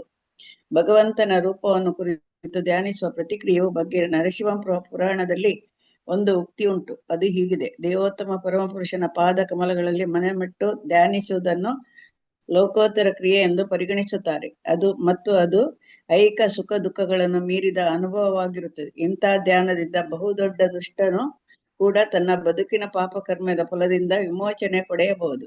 ಪ್ರಭುವಿನ ಲೋಕೋತ್ತರ ಹರೇ ಕೃಷ್ಣ. ಹರೇ ಕೃಷ್ಣ. ಹರೇ ಕೃಷ್ಣ ಮಾತಾಜಿ. ಪ್ರಭುವಿನ ಲೋಕೋತ್ತರ ಗುಣಗಳನ್ನು ಮನಸ ಧ್ಯಾನಿಸುವುದನ್ನು ಕುರಿತಂತೆ ವಿಷ್ಣು ಧರ್ಮದಲ್ಲಿ ಈಗೊಂದು ವಚನವಿದೆ: ಯಾರು ಸದಾ ಕೃಷ್ಣ ಪ್ರಜ್ಞಾ ಭಾವದಲ್ಲಿರುತ್ತಾರೋ, ಯಾರು ಪ್ರಭುವಿನ ಅಲೌಕಿಕ ಗುಣಗಳನ್ನು ಸ್ಮರಿಸುತ್ತಾರೋ ಅಂತಹವರು ಸಕಲ ಪಾಪಕೃತ್ಯ ಫಲಗಳಿಂದ ಬಿಡುಗಡೆ ಪಡೆಯುತ್ತಾರೆ. ಹೀಗೆ ಪಾವನರಾದ ಬಳಿಕ ಭಗವಂತನ ಸಾಮ್ರಾಜ್ಯದಲ್ಲಿರಲು ಅರ್ಹರಾಗುತ್ತಾರೆ. ಬೇರೆಯ ಮಾತುಗಳಲ್ಲಿ ಹೇಳುವುದಾದರೆ, ಪಾಪಕರ್ಮ ಫಲಗಳಿಂದ ಮುಕ್ತರಾದ ಹೊರತು ಯಾರೂ ಭಗವತ್ ಸಾಮ್ರಾಜ್ಯವನ್ನು ಪ್ರವೇಶಿಸಲಾರರು. ಭಗವಂತನ ರೂಪ, ಗುಣ ಹಾಗೂ ಲೀಲೆಗಳ ಸ್ಮರಣ ಮಾತ್ರದಿಂದಲೇ ನಾವು ಪಾಪಕರ್ಮ ಪರಿಣಾಮಗಳಿಂದ ಮುಕ್ತರಾಗಬಹುದು. ಹರೇ ಕೃಷ್ಣ ಮಾತಾಜಿ. ಬೋಧಿ ಮಾತಾಜಿ. ಪ್ರಭುವಿನ ಲೀಲಾ ಕಾರ್ಯಗಳ ಸ್ಮರಣೆಯ ಬಗೆಗೆ ಪದ್ಮಪುರಾಣದಲ್ಲಿ ಒಂದು ವಚನವಿದೆ: ಪ್ರಭುವಿನ ರಮ್ಯ ಲೀಲೆಗಳ ಹಾಗೂ ಅದ್ಭುತ ಕಾರ್ಯಗಳ ಧ್ಯಾನದಲ್ಲಿ ಯಾರು ಸದಾ ನಿರತನಾಗಿರುವನೋ ಅಂತಹ ವ್ಯಕ್ತಿಯು ನಿಶ್ಚಯವಾಗಿಯೂ ಸಕಲ ಐಹಿಕ ಕಲ್ಮಶಗಳಿಂದ ಮುಕ್ತನಾಗುತ್ತಾನೆ. ಹರೇ ಕೃಷ್ಣ ಮಾತಾಜಿ. ಹಾಗಾಗಿ ಇಲ್ಲಿ ಧ್ಯಾನ ಅಂದ್ರೆ ಏನು ಅಂತ ನೋಡ್ಬೇಕು. ಧ್ಯಾನ ಅಂದ್ರೆ ಭಗವಂತನ ರೂಪ, ಅವನ ಗುಣ, ಅವನ ಲೀಲೆಗಳು ಹಾಗೂ ಅವನ ಸೇವೆಯಲ್ಲಿ ಮನಸ್ಸನ್ನು ಏಕಾಗ್ರಗೊಳಿಸುವುದು. ಸೊ ಇಲ್ಲಿ ಧ್ಯಾನ ನಮಗೆ ಹೆಚ್ಚಿನಾಗಿ ಮಂತ್ರ ಮೆಡಿಟೇಷನ್ ನಾವು ಮಾಡ್ತಾ ಇರೋದು ಹರೇ ಕೃಷ್ಣ ಮಹಾಮಂತ್ರದ ಧ್ಯಾನ. ಅಲ್ಲಿ ಹರೇ ಕೃಷ್ಣ ಮಹಾಮಂತ್ರ ಅದನ್ನ ನಾವು ಮೆಡಿಟೇಷನ್ ಅದು ಮಾಡೋದ್ರಿಂದ ನಮಗೆ ಕೃಷ್ಣನ ಮೇಲೆ ನಮಗೆ ಮನಸ್ಸನ್ನು ಕೇಂದ್ರೀಕರಿಸಲಿಕ್ಕೆ ಸಾಧ್ಯ. ಯಾಕೆಂದ್ರೆ ಮನಸ್ಸನ್ನ ನಾವು ಕೇಂದ್ರೀಕರಿಸೋದು ಬಹಳ ಕಷ್ಟ. ಯಾಕೆಂದ್ರೆ ಮನಸ್ಸು ಚಂಚಲ, ಅದು ಎಲ್ಲ ಕಡೆಗೂ ತಿರ್ತಾ ಇರುತ್ತದೆ ಮಂಗನ ತರ ಅಲ್ವಾ? ಹರೇ ಕೃಷ್ಣ. ಚಂಚಲಂ ಹಿ ಮನ ಕೃಷ್ಣ ಪ್ರಮಾತಿ ಬಲಭದ್ರುಡಂ. ಹೇಳಿದ್ದಾನೆ ಅರ್ಜುನ, ಸಾಧ್ಯ ಇಲ್ಲ ಕೃಷ್ಣ, ಇದು ಆ ಸುಂಟ್ರ ಗಾಳಿಯಿಂದಲೂ ನಾವು ತಡೆದು ನಿಲ್ಲಿಸ್ಬೋದು, ಹಿಡ್ಕೋಬಹುದು, ಆದರೆ ಮನಸ್ಸನ್ನ ನಿಲ್ಲಿಸ್ಲಿಕ್ಕೆ ಆಗೋದಿಲ್ಲ, ಅಷ್ಟು ಓಡ್ತಾ ಇರುತ್ತೆ ಎಲ್ಲ ಕಡೆ. ಸೊ ಹಾಗಾಗಿ ಧ್ಯಾನ ಅಂತಂದ್ರೆ ಭಗವಂತನ ಮೇಲೆ ಏಕಾಗ್ರತೆಗೊಳಿಸೋದು, ರೂಪದ ಮೇಲೆ, ಗುಣದ ಮೇಲೆ, ಲೀಲೆಗಳ ಮೇಲೆ. ಸೊ ಹಾಗಾಗಿ ಈ ಧ್ಯಾನ ಹೇಳೋದು ನಿರಾಕಾರ ಧ್ಯಾನ ಅಥವಾ ಶೂನ್ಯ ಅಲ್ಲ. ಕೆಲವರು ಏನು ಹೇಳ್ತಾರೆ, ಶೂನ್ಯದ ಮೇಲೆ ಧ್ಯಾನ ಮಾಡಿ, ಶೂನ್ಯವಾದಿಗಳು, ನಿರಾಕಾರವಾದಿಗಳು ಇರ್ತಾರೆ ಅಲ್ವಾ? ಹರೇ ಕೃಷ್ಣ. ಅನೇಕ ಸಂಸ್ಥೆಗಳು ಕೂಡ ಇದೆ ಅಲ್ವಾ? ಹರೇ ಕೃಷ್ಣ. ಹೌದು. ಆದರೆ ಇಲ್ಲಿ ಧ್ಯಾನ ಅಂತ ಹೇಳ್ತದ್ದು ಶೂನ್ಯವೂ ಅಲ್ಲ, ನಿರಾಕಾರವೂ ಅಲ್ಲ. ಸೊ ಹಾಗಾಗಿ ಇಲ್ಲಿ ಏನು ಹೇಳ್ತಾರೆ, ಧ್ಯಾನವನ್ನು ನಾವು ಮಾಡಬೇಕು ಅಂದರೆ ಸದಾ ಆ ವಿಷ್ಣುವಿನ ರೂಪ, ಕೃಷ್ಣನ ರೂಪ ಅದನ್ನು ಕುರಿತು ಧ್ಯಾನವಾಗಿರಬೇಕು. ಅವ್ಯಕ್ತವಾದದ್ದನ್ನು ಅಥವಾ ಅನೂಹ್ಯ ಇಂದ್ರಿಯಗಳು ಊಹಿಸ್ಕೊಳ್ಳದ ಇರ್ತಕ್ಕಂಥ ನಿರಾಕಾರ ಇದನ್ನೆಲ್ಲ ಧ್ಯಾನ ಮಾಡಲಿಕ್ಕೆ ಸಾಧ್ಯ ಆಗೋದಿಲ್ಲ ಅಂತ ಶ್ರೀಲ ಪ್ರಭುಪಾದರು ಭಗವದ್ಗೀತೆಯಲ್ಲಿ ಹೇಳ್ತಾರೆ. 12ನೇ ಅಧ್ಯಾಯ 5ನೇ ಶ್ಲೋಕ ಹೇಳ್ತಾ, 5ನೇ ಶ್ಲೋಕ 12ನೇ ಅಧ್ಯಾಯ ಏನು ಹೇಳ್ತದೆ? ಕ್ಲೇಶೋ ಅಧಿಕತರಸ್ತೇಷಾಂ ಅವ್ಯಕ್ತಾಸಕ್ತ ಚೇತಸಾಂ ಅವ್ಯಕ್ತಾ ಹಿ ಗತಿರ್ದುಃಖಂ ದೇಹವದ್ಭಿರವಾಪ್ಯತೆ. ಅಂದರೆ ದೇಹಧಾರಿಗಳಿಗೆ, ದೇಹವನ್ನು ಧರಿಸಿರ್ತಕ್ಕಂಥ ನಮ್ಮಂಥ ಜನರಿಗೆ ಅವ್ಯಕ್ತವಾದದ್ದು, ನಿರಾಕಾರವಾದದ್ದು ಅದರಲ್ಲಿ ಧ್ಯಾನ ಮಾಡೋದು ಕಷ್ಟ ಆಗುತ್ತೆ. ಸೊ ಹಾಗಾಗಿ ಗಮನವನ್ನು ನಾವು ರೂಪಕ್ಕೆ ನಮ್ಮನ್ನು ಭಗವಂತನ ಸಚ್ಚಿದಾನಂದ ರೂಪ ಅದರ ಮೇಲೆ ಕೇಂದ್ರೀಕರಿಸಬೇಕು. ಸೊ ಹಾಗಾಗಿ ಇದನ್ನು ನಿರಾಕಾರ ಧ್ಯಾನ ಅಥವಾ ಆ ಶೂನ್ಯ ಇದರ ಬಗ್ಗೆ ನಾವು ಧ್ಯಾನ ಮಾಡೋದನ್ನು ಪ್ರೋತ್ಸಾಹಿಸಬಾರದು. ಯಾಕೆ ಅಂತಂದರೆ ಅದು ಬಹಳ ಕಷ್ಟ. ಸೊ ಅದನ್ನು ಬಹಳ ಕಷ್ಟ. ಸೊ ಹಾಗಾಗಿ ಭಗವದ್ಗೀತೆಯಲ್ಲಿ ಹೇಳಿದಂತೆ ನಾವು ಸದಾ ವಿಷ್ಣುವಿನ ರೂಪ ಅಥವಾ ಕೃಷ್ಣನ ರೂಪದ ಮೇಲೆ ನಾವು ಧ್ಯಾನವನ್ನು ಮಾಡಬೇಕು. ಹೇಗೆ ಅಂತಂದರೆ ಭಗವಂತನ ಅರ್ಚಾ ವಿಗ್ರಹವನ್ನು ನಾವು ಧ್ಯಾನ ಮಾಡೋದು ಅಂದರೆ ನಿಧಾನವಾಗಿ ಅರ್ಚಾ ವಿಗ್ರಹವನ್ನು ಪಾದದಿಂದ ಕಾಲುಗಳು, ಅವನ ಪಾದಗಳ ತೊಡೆಗಳು, ಆಮೇಲೆ ಅವನ ಇದು ಕಟಿ ಭಾಗ, ಆಮೇಲೆ ಎದೆ ಭಾಗ, ಹೊಟ್ಟೆ ಭಾಗ, ಎದೆ ಭಾಗ, ಆಮೇಲೆ ನಿಧಾನ ಕುತ್ತಿಗೆ, ಮುಖ ಇವುಗಳನ್ನೆಲ್ಲ ಧ್ಯಾನ ಮಾಡೋದು ಹಂತ ಹಂತವಾಗಿ. ಆಮೇಲೆ ಕೊನೆಯದಾಗಿ ಮುಖಕಮಲಕ್ಕೆ ಬರಬೇಕು ಅಂತ ಭಾಗವತದಲ್ಲಿ ಕೂಡ ಇದನ್ನೇ ಹೇಳಿದೆ. ಭಗವಂತನ ಅಂಗಾಂಗಗಳು ಅವೆಲ್ಲವೂ ಕೂಡ ತುಂಬ ಅಂದರೆ ತುಂಬ ಅದನ್ನು ಧ್ಯಾನ ಮಾಡಬೇಕು ಅಂಗಾಂಗಗಳ ಮೇಲೆ. ಸೊ ಈ ಧ್ಯಾನ, ಸೊ ಹಾಗಾಗಿ ಈ ಭಗವಂತನ ರೂಪದ ಮೇಲೆ ಧ್ಯಾನ, ಭಗವಂತನ ಗುಣಗಳ ಮೇಲೆ ಧ್ಯಾನ. ಆ ಗುಣ ಧ್ಯಾನ ಅಂದರೆ ಭಗವಂತನಲ್ಲಿ ಅನೇಕ ತುಂಬ ಅಂದರೆ ಗುಣಗಳು, ದಿವ್ಯ ಗುಣಗಳಿವೆ. ಭಗವಂತನಲ್ಲಿ ಭೌತಿಕ ಗುಣಗಳಿಲ್ಲ, ಅಂದರೆ ದಿವ್ಯ ಗುಣಗಳಿದೆ. ಭಗವಂತನ ಗುಣಗಳ ಸ್ಮರಣೆ. ಸೊ ಭಕ್ತರ ಜೊತೆ ಹೇಗೆ ಅವನು ಇದನ್ನು ಮಾಡ್ತಾನೆ ಅಂದರೆ ಪ್ರತಿಕ್ರಿಯಿಸ್ತಾನೆ, ಅವನ ಗುಣಗಳು, ಅವ್ಯಾಜ ಕರುಣೆ ಭಕ್ತರಲ್ಲಿದೆ. ಇದೆಲ್ಲ ನಾವು ಗುಣಗಳ ಸ್ಮರಣೆ. ಆಮೇಲೆ ಭಗವಂತನ ಲೀಲಾ ಸ್ಮರಣೆ. ಲೀಲಾ ಸ್ಮರಣೆ ಎಲ್ಲ ತುಂಬ ಅಂದರೆ ಮುಂದುವರಿದ ಭಕ್ತರಿಗೆ, ಶ್ರೀಲ ಪ್ರಭುಪಾದರಂಥ ಭಕ್ತರಿಗೆ ಲೀಲಾ ಸ್ಮರಣೆ ಆಗುತ್ತೆ. ಲೀಲಾ ಸ್ಮರಣೆ ಅಂದರೆ ಭಗವಂತ ಲೀಲಾ ಚಟುವಟಿಕೆಗಳು ಏನು ಮಾಡಿದ್ದಾನೆ ಅದೆಲ್ಲ ಆ ಭಗವಂತನ ಲೋಕದಲ್ಲಿ ಹೇಗೆ ಅವನು ಲೀಲಾ ಕಾರ್ಯಗಳು ಮಾಡ್ತಾನೆ, ಭೌತಿಕ ಪ್ರಪಂಚದಲ್ಲಿ ಇಲ್ಲಿ ಬಂದಾಗ ಹೇಗೆ ಲೀಲಾ ಕಾರ್ಯಗಳು ಮಾಡ್ತಾನೆ, ಇದನ್ನೆಲ್ಲ ಧ್ಯಾನ ಮಾಡೋದು. ಅಂದರೆ ಇದು ತುಂಬ ಮುಂದುವರಿದ ಭಕ್ತರಿಗೆ ಮಾತ್ರ ಲೀಲಾ ಸ್ಮರಣೆ ಸಾಧ್ಯ. ಸೊ ಆದರೆ ಸತ್ಯಯುಗದಲ್ಲಿ ಎಲ್ಲರೂ ಕೂಡ ಧ್ಯಾನ ಮಾಡ್ತಾ ಇದ್ದಿದ್ರು. ಯಾಕಂದರೆ ಸತ್ಯಯುಗದಲ್ಲಿ ಧ್ಯಾನ ಮಾಡಲಿಕ್ಕೆ 1,00,000 ವರ್ಷ ಆಯಸ್ಸಿತ್ತು ಅವರಿಗೆ. ಮತ್ತೆ ಇಲ್ಲಿ ಧ್ಯಾನ ಮಾಡಲಿಕ್ಕೆ ಅವರಿಗೆ ಕಾಡು, ಏಕಾಂತ ವಾಸ ಅದೆಲ್ಲ ಇತ್ತು. ಅವರಿಗೆ ಬೇರೆ ಎಲ್ಲ ಸುಲಭ ಮಾರ್ಗ ಇರಲಿಲ್ಲ ಆತ್ಮ ಸಾಕ್ಷಾತ್ಕಾರಕ್ಕೆ. ಆದರೆ ಕಲಿಯುಗದಲ್ಲಿ ಧ್ಯಾನ ಮಾಡೋದು ಕಷ್ಟ ಅಲ್ವಾ? ಹರೇ ಕೃಷ್ಣ. ಅದಕ್ಕೆ ನಮ್ಗೆ ಏನ್ ಹೇಳ್ತಾರೆ ಅಂದ್ರೆ, ಈಗ ನೋಡಿ, ನಾವು ಭಗವಂತನನ್ನ ನಾವು ಚಿಂತನೆ ಮಾಡದೆ ಹೋದ್ರೆ ನಾವು ಭೌತಿಕ ಚಿಂತನೆಯಲ್ಲಿ ತೊಡಗಿ ಬಿಡುತ್ತೇವೆ ಬೈ ಡಿಫಾಲ್ಟ್. ಹೇಗೆ ಅಂದ್ರೆ ಅಜಾಮಿಳ ಏನ್ ಮಾಡಿದ, ಕೃಷ್ಣನ ಧ್ಯಾನ ಮಾಡುವುದನ್ನು ಬಿಟ್ಟ, ಆದರೆ ಶೂದ್ರ ಮತ್ತು ಶೂದ್ರಾಣಿ ಧ್ಯಾನ ಮಾಡಿದ. ಸೊ ಹಾಗಾಗಿ ಅವನು ಪತನ ಹೊಂದಿದ. ಅದಕ್ಕಾಗಿ ಕೃಷ್ಣ ಏನು ಭಗವದ್ಗೀತೆಯಲ್ಲಿ ಹೇಳ್ತಾನೆ, ಮನ್ಮನ ಭವ ಮದ್ಭಕ್ತ ಮದ್ಯಾಜಿ ಮಾಮ ನಮಸ್ಕುರು. ಯಾವಾಗಲೂ ನನ್ನನ್ನೇ ನೀನು ನೆನಪಿಸು, ನನ್ನನ್ನೇ ನೀನು ಚಿಂತಿಸು, ನನ್ನನ್ನು ನೀನು ನನ್ನ ಭಕ್ತನಾಗು, ನನ್ನನ್ನ ನೀನು ನಮಸ್ಕರಿಸು ಅಂತ, ನನ್ನನ್ನ ನೀನು ಆರಾಧಿಸು, ಪೂಜಿಸು, ಇದನ್ನು ಹೇಳ್ತಾನೆ ಭಗವಂತ. ಸೊ ಆವಾಗ ನಮಗೆ ಭಗವಂತನ ಮೇಲೆ ಧ್ಯಾನ ಮಾಡಲಿಕ್ಕೆ ಸಾಧ್ಯ. ಸೊ ಹೀಗಾಗಿ ಸೇವಾಧ್ಯಾನ, ಇನ್ನೊಂದು ಸೇವಾಧ್ಯಾನ. ಸೊ ಭಗವಂತನ ರೂಪ, ಗುಣ, ಲೀಲಾ, ಸೇವಾಧ್ಯಾನ, ಇದೆಲ್ಲ ಸೇವಾಧ್ಯಾನ, ಗುಣಧ್ಯಾನ, ಇದೆಲ್ಲ ತುಂಬ ಮುಂದುವರಿದ ಭಕ್ತರು ಸೊ ಧ್ಯಾನ ಮಾಡುವ ಪ್ರಕ್ರಿಯೆ. ಸೊ ಹಾಗಾಗಿ ಕೆಲವರು ಮನಸ್ಸಿನಲ್ಲಿ ಭಗವಂತನ ಧ್ಯಾನ ಮಾಡ್ತಾರೆ. ಸೊ ಹಾಗಾಗಿ ಇದೆಲ್ಲ ತುಂಬ ಮುಂದುವರಿದ ಭಕ್ತರು. ನಾವು ಭಗವಂತನನ್ನ ಸ್ಮರಿಸಬೇಕು. ಧ್ಯಾನ ಮಾಡೋದು ತುಂಬ ಮುಂದುವರೆದು ನಾವು ಮಂತ್ರ ಮೆಡಿಟೇಷನ್ನು, ಅದೇ ಹರೇ ಕೃಷ್ಣ ಮಂತ್ರವನ್ನು ಮಾಡಿ ಭಗವಂತನ ಆ ವಿಷ್ಣು ರೂಪವನ್ನ ಕುರಿತು ಧ್ಯಾನ ಮಾಡಬೇಕು ಅಂತ. ಹರೇ ಕೃಷ್ಣ. ಇದನ್ನ ಯಾರಾದ್ರೂ ಓದಿ. ಹರೇ ಕೃಷ್ಣ.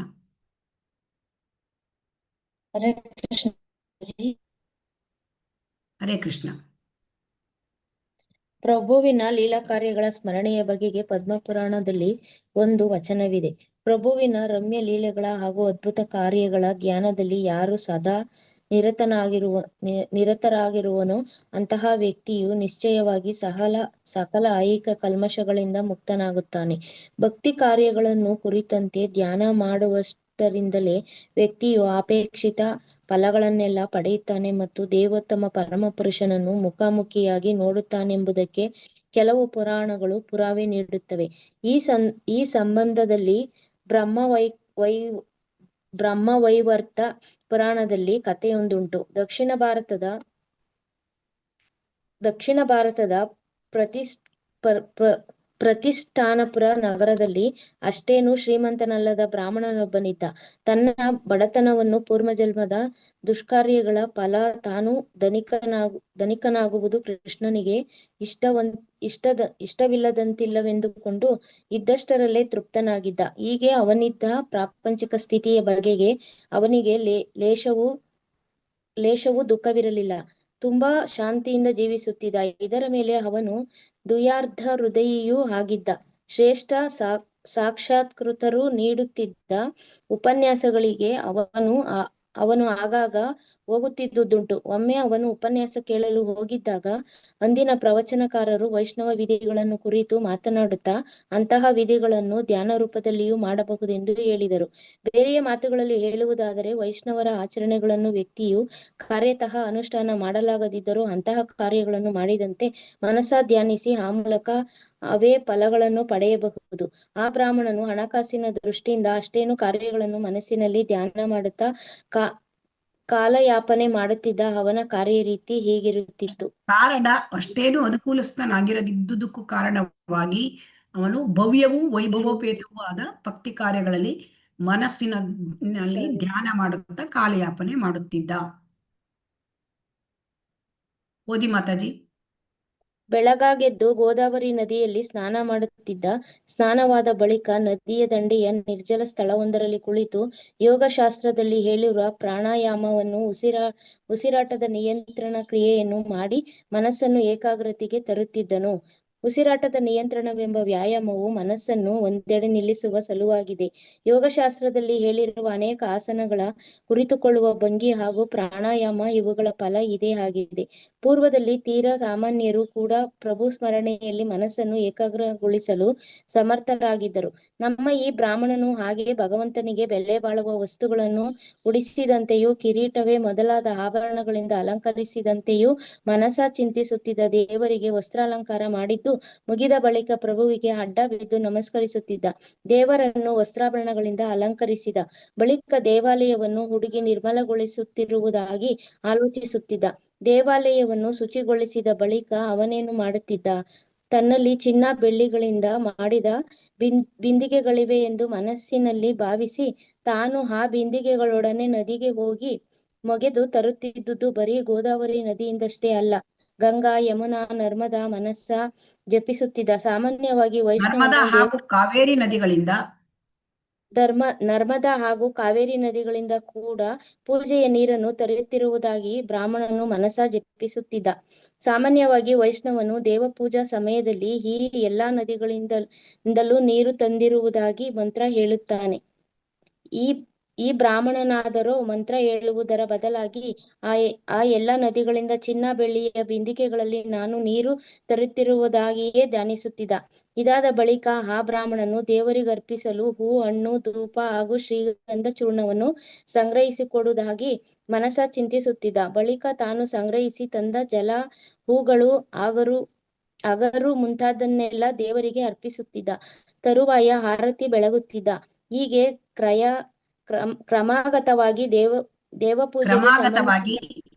ಕ್ರಮಾಗತವಾಗಿ ದೇವಪೂಜೆಗೆ ಸಂಬಂಧಿಸಿದ ಎಲ್ಲಾ ನಿಯಂತ್ರಕ ತತ್ವಗಳನ್ನು ಪಾಲಿಸುತ್ತಿದ್ದ. ಹರೇ ಕೃಷ್ಣ. ಬೇರೆಯವರು ಯಾರಾದ್ರೂ ಓದಿ. ಹರೇ ಕೃಷ್ಣ.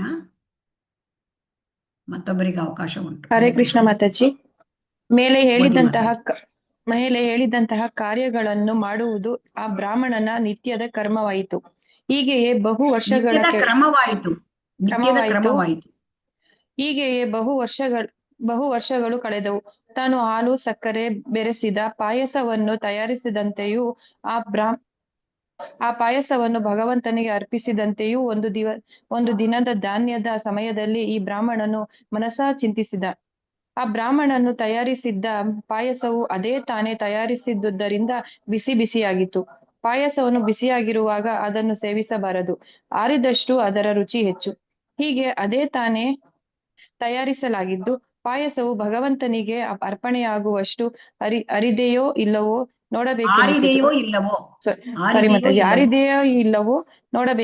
ನೋಡಬೇಕೆನಿಸಿತು. ಆ ವಿಪ್ರನಿಗೆ ಹೀಗೆಂದುಕೊಳ್ಳುತ್ತಾ ಆ ವಿಪ್ರನು ಪಾಯಸದ ಪಾತ್ರೆಯ ಮೇಲೆ ಬೆರಳಿಟ್ಟುದೊಡನೆ ಪಾತ್ರೆಯ ಶಾಖದಿಂದಾಗಿ ಅವನ ಬೆರಳು ಸುಟ್ಟು ಹೋಯಿತು. ಹೀಗಾಗಿ ಅವನ ಧ್ಯಾನಕ್ಕೆ ಭಂಗವೊಂದಾಗಿತು. ಆದರೆ ಅವನು ತನ್ನ ಬೆರಳನ್ನು ನೋಡಿದಾಗ ಅದು ವಾಸ್ತವವಾಗಿ ಸುಟ್ಟಿರುವುದನ್ನು ಕಂಡು ಮತ್ತು ಇದು ಹೇಗಾಯಿತೆಂಬ ವಿಸ್ಮಯ ಆ ಬ್ರಾಹ್ಮಣನನ್ನು ಆವರಿಸಿಕೊಂಡಿತು. ಬಿಸಿಯಾದ ಪಾಯಸವಿದ್ದ ಪಾತ್ರೆಯನ್ನು ಮುಟ್ಟಿದಂತೆ ಸುಮ್ಮನೆ ಧ್ಯಾನಿಸಿದ ಮಾತ್ರಕ್ಕೆ ಅವನ ಬೆರಳು ವಾಸ್ತವವಾಗಿ ಸುಟ್ಟು ಹೋಗಬಹುದೆಂದು ಆ ಬ್ರಾಹ್ಮಣನು ಆಲೋಚಿಸಿರಲಿಲ್ಲ. ಹರೇ ಕೃಷ್ಣ. ಬೇರೆಯವರು ಓದಿ. ಹರೇ ಕೃಷ್ಣ. ಹರೇ ಕೃಷ್ಣ ಮಾತಾಜಿ. ಓದಿ ಮಾತಾಜಿ. ಬ್ರಾಹ್ಮಣನು ಈ ಘಟನೆಯನ್ನು ಕುರಿತು ಆಲೋಚಿಸುತ್ತಿದ್ದ ಹೊತ್ತಿನಲ್ಲಿ ಅತ್ತ ವೈಕುಂಠದಲ್ಲಿ ಐಶ್ವರ್ಯ ದೇವತೆ ಲಕ್ಷ್ಮಿಯೊಡನೆ ಕುಳಿತಿದ್ದ ನಾರಾಯಣನು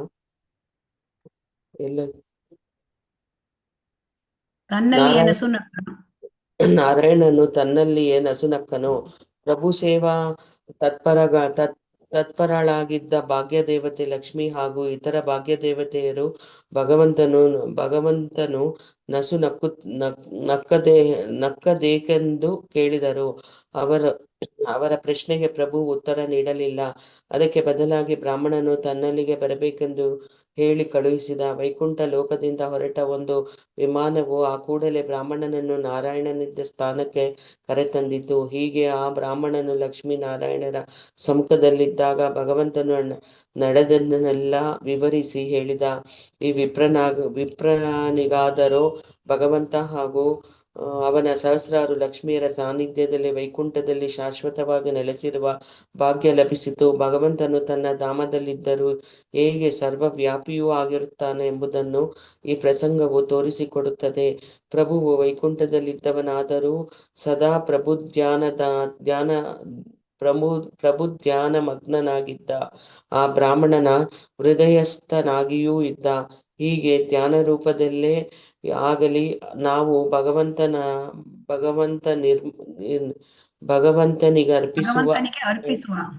ಭಗವಂತನಿಗೆ ಅರ್ಪಿಸುವ ನೈವೇದ್ಯ ಪದಾರ್ಥಗಳನ್ನು ಕೂಡ ಅವನು ಸ್ವೀಕರಿಸುತ್ತಾನೆ ಮತ್ತು ಧ್ಯಾನ ಕ್ರಿಯೆಯು ಅಪೇಕ್ಷಿತ ಫಲವನ್ನು ಸಾಧಿಸಿಕೊಡುತ್ತದೆ ಎಂಬುದನ್ನು ನಾವು ಅರ್ಥ ಮಾಡಿಕೊಳ್ಳಬಹುದಾಗಿದೆ.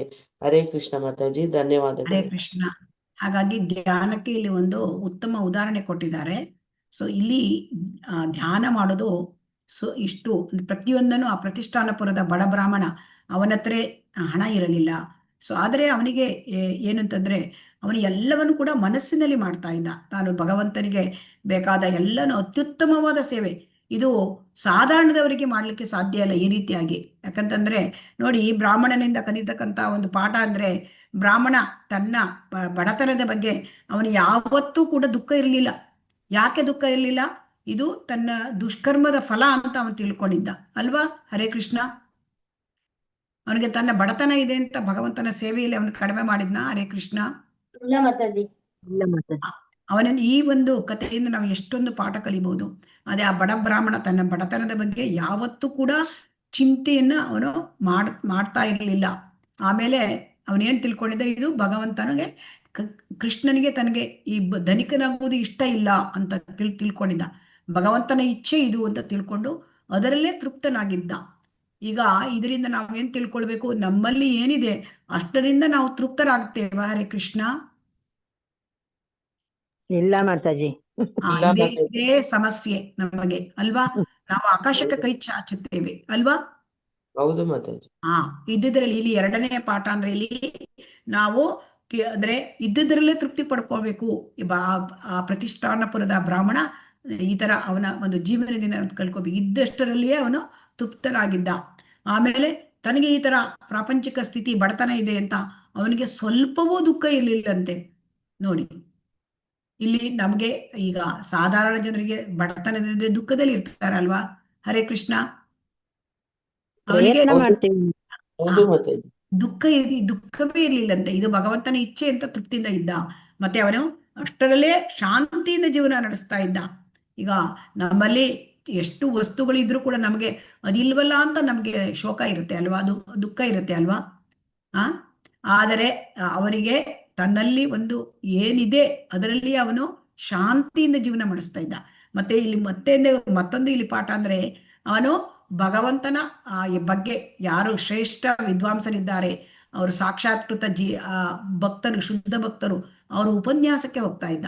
ಸೊ ಹಾಗಾಗಿ ಬಡತನ ಹೇಳೋದು ಅವನಿಗೆ ಯಾವ ತೊಂದರೆ ಕೊಡ್ಲಿಲ್ಲ. ಅವನಿಗೆ ಯಾವುದೇ ಒಂದು ಅತೃಪ್ತಿಯಿಂದ ಇರೋದು, ಅಶಾಂತಿಯಿಂದ ಜೀವನ ಮಾಡೋದು ಅಥವಾ ದುಃಖಿತನಾಗಿರೋದು ಇಲ್ವೇ ಇಲ್ಲ. ಅವನು ಭಗವಂತನ ಆ ಪ್ರವಚನ ಕೇಳಲಿಕ್ಕೆ ಹೋಗ್ತಾ ಇದ್ದ.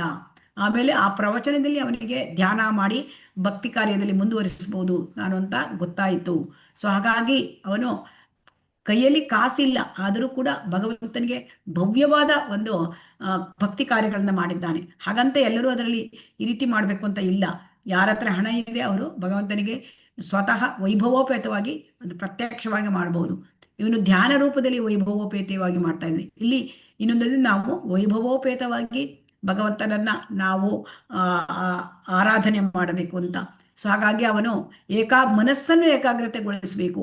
ಇದಕ್ಕೆ ಆಗಿನ ಕಾಲದಲ್ಲಿ ಏನಿತ್ತು, ಮನಸ್ಸನ್ನು ಏಕಾಗ್ರತೆಗೊಳಿಸ್ಲಿಕ್ಕೆ ಅಲ್ಲಿ ಪ್ರಾಣಾಯಾಮ ಇತ್ತು. ಆದರೆ ಈಗ ಮನಸ್ಸನ್ನು ಏಕಾಗ್ರತೆಗೊಳಿಸೋದಂದ್ರೆ ನಾವು ಹರೇ ಕೃಷ್ಣ ಮಹಾಮಂತ್ರದ ಒಂದು ಮಂತ್ರ ಮೆಡಿಟೇಷನ್, ಅದರಿಂದ ನಾವು ಮನಸ್ಸನ್ನು ಏಕಾಗ್ರಗೊಳಿಸಬಹುದು. ಆಮೇಲೆ ಭಗವಂತನಿಗೆ ವೈಭವೋಪೇತ ಮಾಡ್ತಾ ಇದ್ದಾನೆ ಮನಸ್ಸಿನಲ್ಲಿಯೇ. ಸೊ ಹಾಗಾಗಿ ಮನಸ್ಸಿನಲ್ಲಿ ಕೂಡ ನಾವು ಭಗವಂತನ ಧ್ಯಾನ ಮಾಡಬಹುದು. ಆದರೆ ಇದು ಬಡವನಾದವನು. ಆದರೆ ನಿಜವಾಗಿ ಯಾರಿಗೆ ಶ್ರೀಮಂತಿಕೆ ಇದೆ ಅವರು ನಿಜವಾಗಿ ಭಗವಂತನಿಗೆ ಕಿರೀಟ ಹಾಕೋದು, ಆಭರಣ ಹಾಕೋದು, ವಸ್ತ್ರಾಲಂಕಾರ ಮಾಡುವುದು ಹಾಗೆ ಮಾಡಬಹುದು. ಮತ್ತೆ ಅವನು ನೋಡಿ, ಅವನ ವೈಭವೋಪೇತ ಚಿನ್ನ ಬೆಳ್ಳಿಯಿಂದ ಮಾಡಿದ ಬಿಂದಿಗೆಗಳಿಂದ ನಾನು ತರ್ತೇನೆ, ಎಲ್ಲಾ ನೀರು, ಎಲ್ಲಾ ಪವಿತ್ರ ಜಲ, ಗಂಗಾ, ಯಮುನಾ, ಎಲ್ಲ ನದಿ, ಕಾವೇರಿ, ನರ್ಮದಾ, ಎಲ್ಲಾ ನದಿಯಿಂದ ನಾನು ತರ್ತೇನೆ ಅಂತ. ಈಗ ಏನ್ ಮಾಡ್ತೇವೆ ನಾವು ಪೂಜೆ ಮಾಡುವಾಗ ಗಂಗೆ ಚ ಯಮುನೆ ಚ ನರ್ಮದಾ ಸಿಂಧು ಕಾವೇರಿ ಅಲ್ಲಿಂದ ನೀರು ತರ್ತೇವೆ ಅಂತ ಮಂತ್ರ ಹೇಳ್ತಾರೆ. ಆದರೆ ಅವನು ಮಂತ್ರ ಹೇಳೋದು ಒಂದೇ ಅಲ್ಲ, ಪ್ರತ್ಯಕ್ಷವಾಗಿ ತಾನು ತರ್ತಾ ಇದ್ದೇನೆ, ಆ ಧ್ಯಾನ ಮಾಡ್ತಾ ಇದ್ದಾನೆ. ಸೊ ಹೀಗಾಗಿ ಅವನು ಎಲ್ಲದರಲ್ಲೂ ಕೂಡ ಹೂವು, ಹಣ್ಣು, ಧೂಪ, ಶ್ರೀಗಂಧ ಎಲ್ಲವನ್ನೂ ಕೂಡ ಅವನು ಮನಸ್ಸ ಅರ್ಪಿಸ್ತಾ ಇದ್ದ. ಸೊ ಹಾಗಾಗಿ ನಾವು ನಮ್ಮಲ್ಲಿ ಇದ್ದಾಗ, ನಮ್ಮಲ್ಲಿ ಎಲ್ಲ ಅನುಕೂಲತೆ ಇದ್ದಾಗ ನಾವು ಅದೆಲ್ಲವನ್ನು ಪ್ರತ್ಯಕ್ಷವಾಗಿ ಮಾಡಬೇಕು. ಇದು ಹೈ ಸ್ಟೇಜು. ಧ್ಯಾನ ಮಾಡಿಕೊಂಡು ಅದರಲ್ಲಿ ಭಗವಂತನ ಒಂದು ಇದು ಮಾಡೋದು ಅಂದ್ರೆ ಭಗವಂತನ ಪೂಜಾ ಕಾರ್ಯಗಳನ್ನು, ಕೈಕರ್ಯಗಳನ್ನು ಮಾಡೋದು, ಅದು ತುಂಬಾ ಮುಂದುವರಿದ ಭಕ್ತ. ಸೊ ಆ ಬ್ರಾಹ್ಮಣ ಆಮೇಲೆ ಏನಾಯ್ತು, ಅವನು ಅಲ್ಲಿ ಇದರಲ್ಲಿಯೇ ಮನಸ್ಸಿನಲ್ಲಿಯೇ ಅವನು ಪಾಯಸ ತಯಾರಿಸಿ ಮಾಡಿ, ಪಾಯಸದಲ್ಲಿ ಅವನಿಗೆ ಬಿಸಿ ಇದೆಯೋ, ಭಗವಂತನಿಗೆ ಬಿಸಿ ಬಿಸಿ ಕೊಡಬಾರದು ಅದಕ್ಕೆ ನೈವೇದ್ಯಕ್ಕೆ, ಅದನ್ನ ಟೆಸ್ಟ್ ಮಾಡ್ಲಿಕ್ಕಾಗ ಅವನು ಕೈ ಹಾಕಿದ ಹಾಗೆ ವಿಚಾರ ಧ್ಯಾನ ಮಾಡಿದ. ನೋಡಿ ಅವನ ಧ್ಯಾನ ಎಷ್ಟು ಅಂದ್ರೆ ಪರಿಪೂರ್ಣವಾಗಿತ್ತು, ಮತ್ತು ಅವನ ಧ್ಯಾನ ಭಗವಂತನ ಭಕ್ತಿ ಸೇವೆಯಲ್ಲಿ ಅವನು ಎಷ್ಟು ಮನಸ್ಸನ್ನು ಅರ್ಪಿಸಿಕೊಂಡಿದ್ದ, ತನ್ನನ್ನೇ ತಾನು ಅರ್ಪಿಸಿಕೊಂಡಿದ್ದ ಅಂದ್ರೆ ಭಗವಂತ ಪ್ರಸನ್ನನಾದ. ಅವನಿಗೆ ನಿಜವಾಗ್ಲೂ ಅವನ ಕೈ ಬೆರಳು ಸುಟ್ಟೋಯ್ತು. ಇದು ನಮಗೆ ನಂಬಲಿಕ್ಕೆ ಆಗ್ತದ್ಯಾ? ಹರೇ ಕೃಷ್ಣ. ಅವನು ಧ್ಯಾನ ಮಾಡಿ ಅವನು ಟೆಸ್ಟ್ ಮಾಡಿದಾಗ, ಧ್ಯಾನದಲ್ಲೇ ಟೆಸ್ಟ್ ಮಾಡಿದಾಗ ಕೈ ಬೆರಳು ಸುಟ್ಟೋಯ್ತು. ಹರೇ ಕೃಷ್ಣ ಅಲ್ವಾ? ಹರೇ ಕೃಷ್ಣ. ಹೀಗಾಗುತ್ತೆ ಅಂತ ನಮಗೆ ನಂಬಲಿಕ್ಕೆ ಒಂಥರ ಇದಾಗತ್ತೆ. ಯಾಕೆಂತಂದ್ರೆ ನಮ್ಗೆ ಆ ಭಕ್ತಿಯಲ್ಲಿ ಅವನು ಮುಂದುವರೆದಿದ್ದಾನೆ. ಭಗವಂತ ಸರ್ವಶಕ್ತ, ಅವನು ಎಲ್ಲದನ್ನು ಭಕ್ತನ ಸ್ಥಿತಿಗತಿ ಏನು ಮಾಡಿದ್ರು ಅವನು ಭಕ್ತಿ ಮತ್ತು ಭಾವವನ್ನ ಸ್ವೀಕಾರ ಮಾಡ್ತಾನೆ. ಪತ್ರಂ ಪುಷ್ಪಂ ಫಲಂ ತೋಯಂ ಯೋಮೇ ಭಕ್ತ್ಯಾ ಪ್ರಯಚ್ಛತಿ ತದಹಂ ಉಪಹೃತಂ ಪುಷ್ಣಾಮಿ ಪ್ರಯತಾತ್ಮನಃ.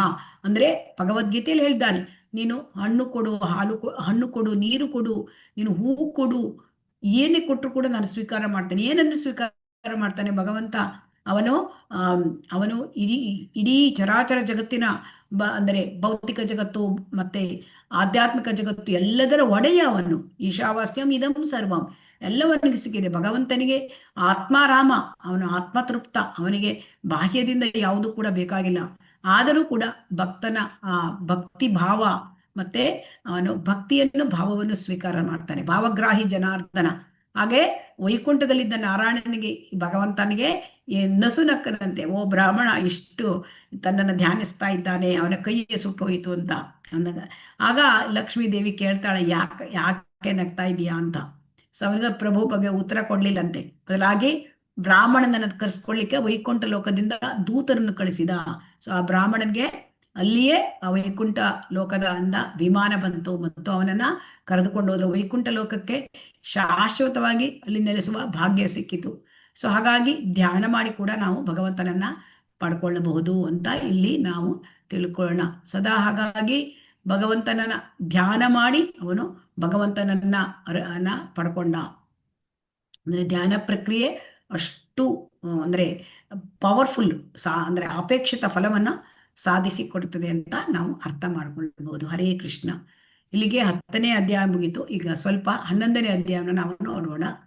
ಹರೇ ಕೃಷ್ಣ. ಅಧ್ಯಾಯ 11 ದಿವ್ಯ ಸೇವೆಯ ವಿವಿಧ ಮಗ್ಗಲುಗಳು.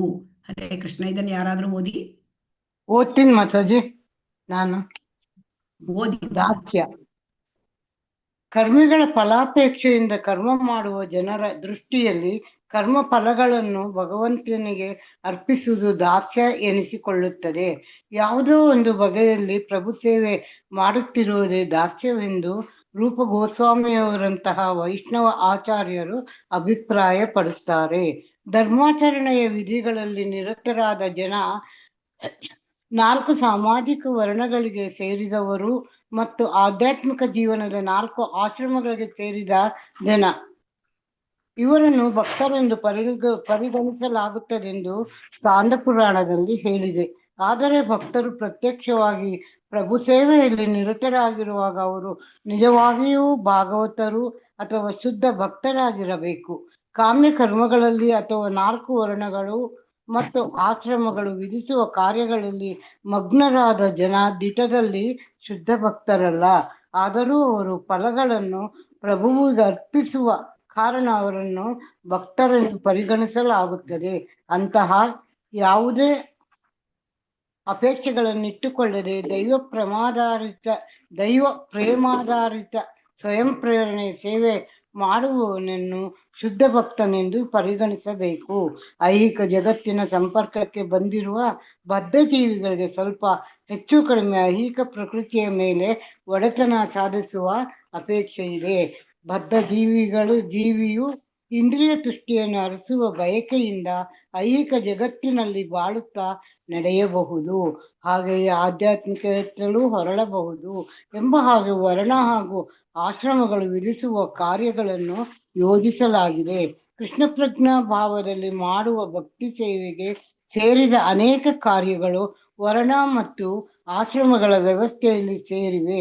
ಗೃಹಸ್ಥರಾದ ಭಕ್ತರು ವೈದಿಕ ಧರ್ಮಾಚರಣೆ ವಿಧಿಗಳನ್ನು ಅದರೊಟ್ಟಿಗೆ ಭಕ್ತಿ ಸೇವೆಯನ್ನು ಆಚರಿಸುತ್ತಾರೆ, ಏಕೆಂದರೆ ಎರಡರ ಉದ್ದೇಶವು ಕೃಷ್ಣನನ್ನು ತೃಪ್ತಿಪಡಿಸುವುದೇ ಆಗಿದೆ.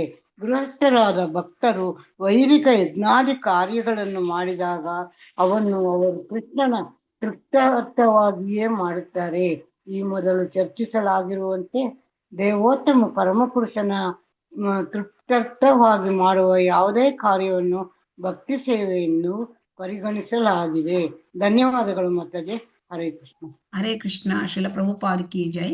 ಸೊ ಹಾಗಾಗಿ ದಿವ್ಯ ಸೇವೆ, ಭಗವಂತನ ಭಕ್ತಿ ಸೇವೆಯಲ್ಲಿ ಮತ್ತೆ ಬೇರೆ ಬೇರೆ ವಿಚಾರಗಳನ್ನು ಹೇಳ್ತಾ ಇದ್ದೀವಿ. ಇದು ಮುಂದುವರಿದ ವಿಚಾರ.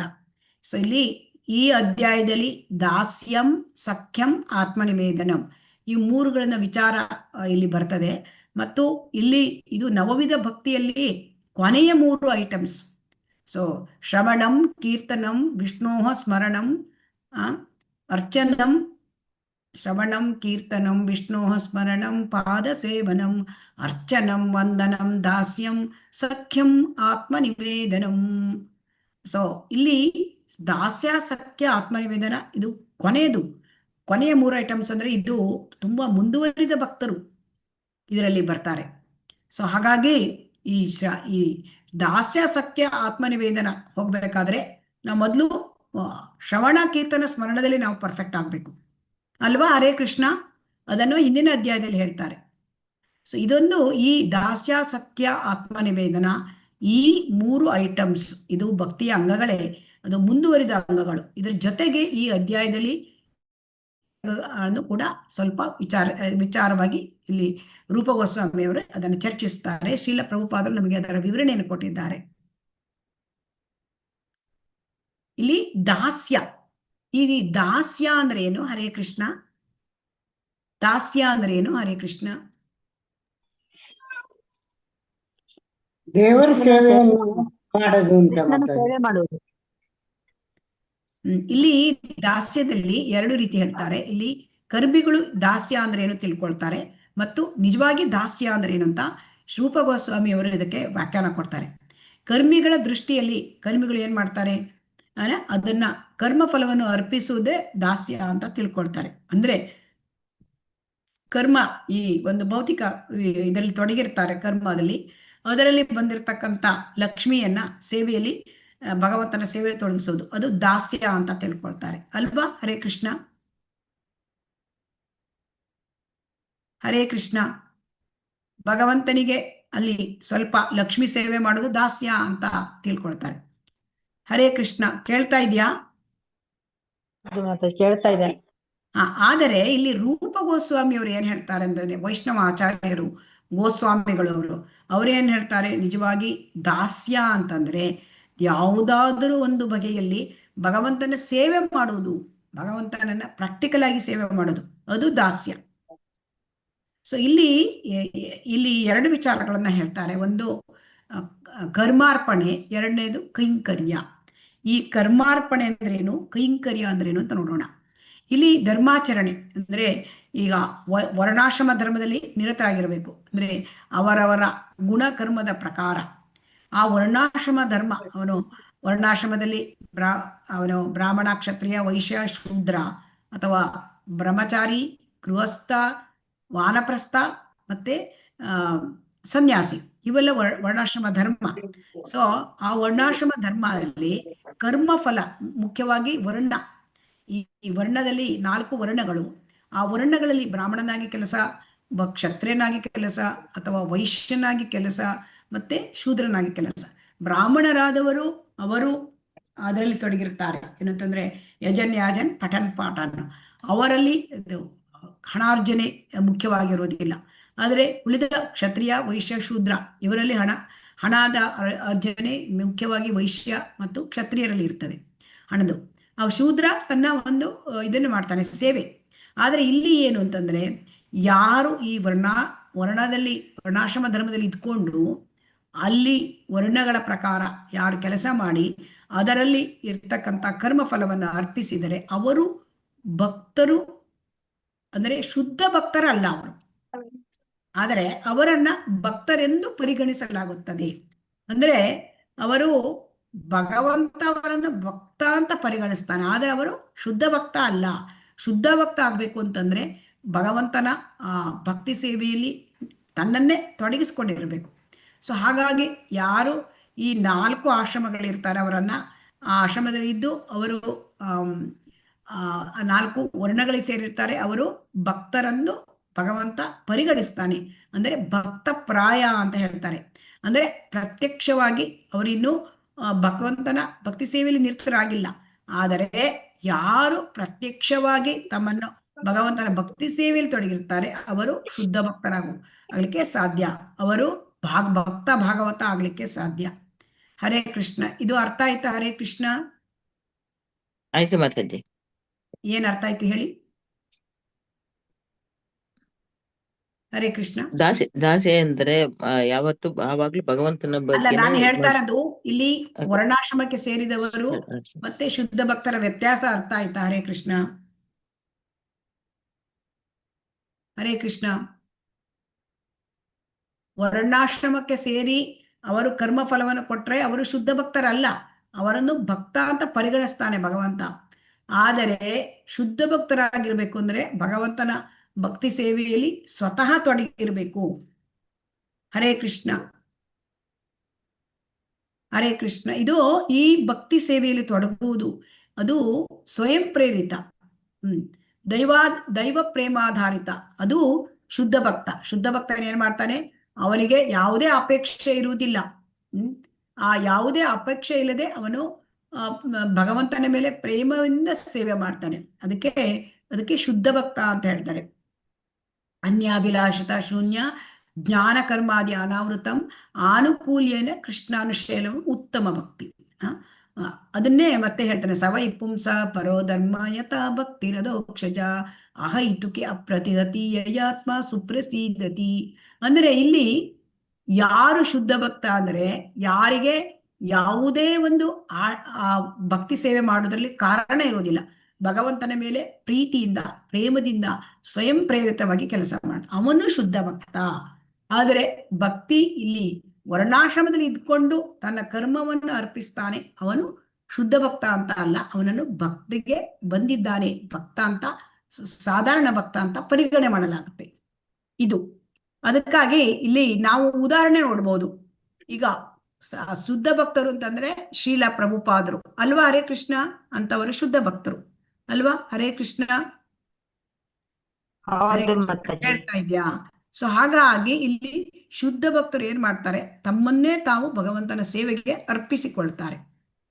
ಇಲ್ಲಿ ವರ್ಣಾಶ್ರಮ ಧರ್ಮವನ್ನ ಪಾಲಿಸುವುದು ಅದು ಅದರ ಮುಖ್ಯ ಉದ್ದೇಶ ಎಂದರೆ ಭಗವಂತನ ಭಕ್ತಿ ಸೇವೆಯನ್ನು ತಲುಪೋದೆ. ಸಂಸಿದ್ಧಿ ಹರಿತೋಷಣಂ ಅಂತ ಹೇಳ್ತಾರೆ. ಅಂದ್ರೆ ಭಗವದ್ಗೀತೆಯಲ್ಲೂ ಕೂಡ ಹೇಳಿದ್ದಾರೆ. ಏನ್ ಹೇಳಿದ್ದಾರೆ? ಸ್ವಕರ್ಮಣಂ ತಮಭ್ಯರ್ಚ ಸಿದ್ಧಿಂ ವಿಂದತಿ ಮಾನವ. 18ನೇ ಅಧ್ಯಾಯದಲ್ಲಿ ಹೇಳಿದ್ದಾರೆ. ಅಂದ್ರೆ ಮನುಷ್ಯ ವರ್ಣಾಶ್ರಮ ಧರ್ಮವನ್ನು ಆಚರಿಸಿ ಭಗವಂತನನ್ನು ಪೂಜಿಸುವುದರಿಂದ ನಾವು ಸಿದ್ಧಿ ಪಡಿಬಹುದು.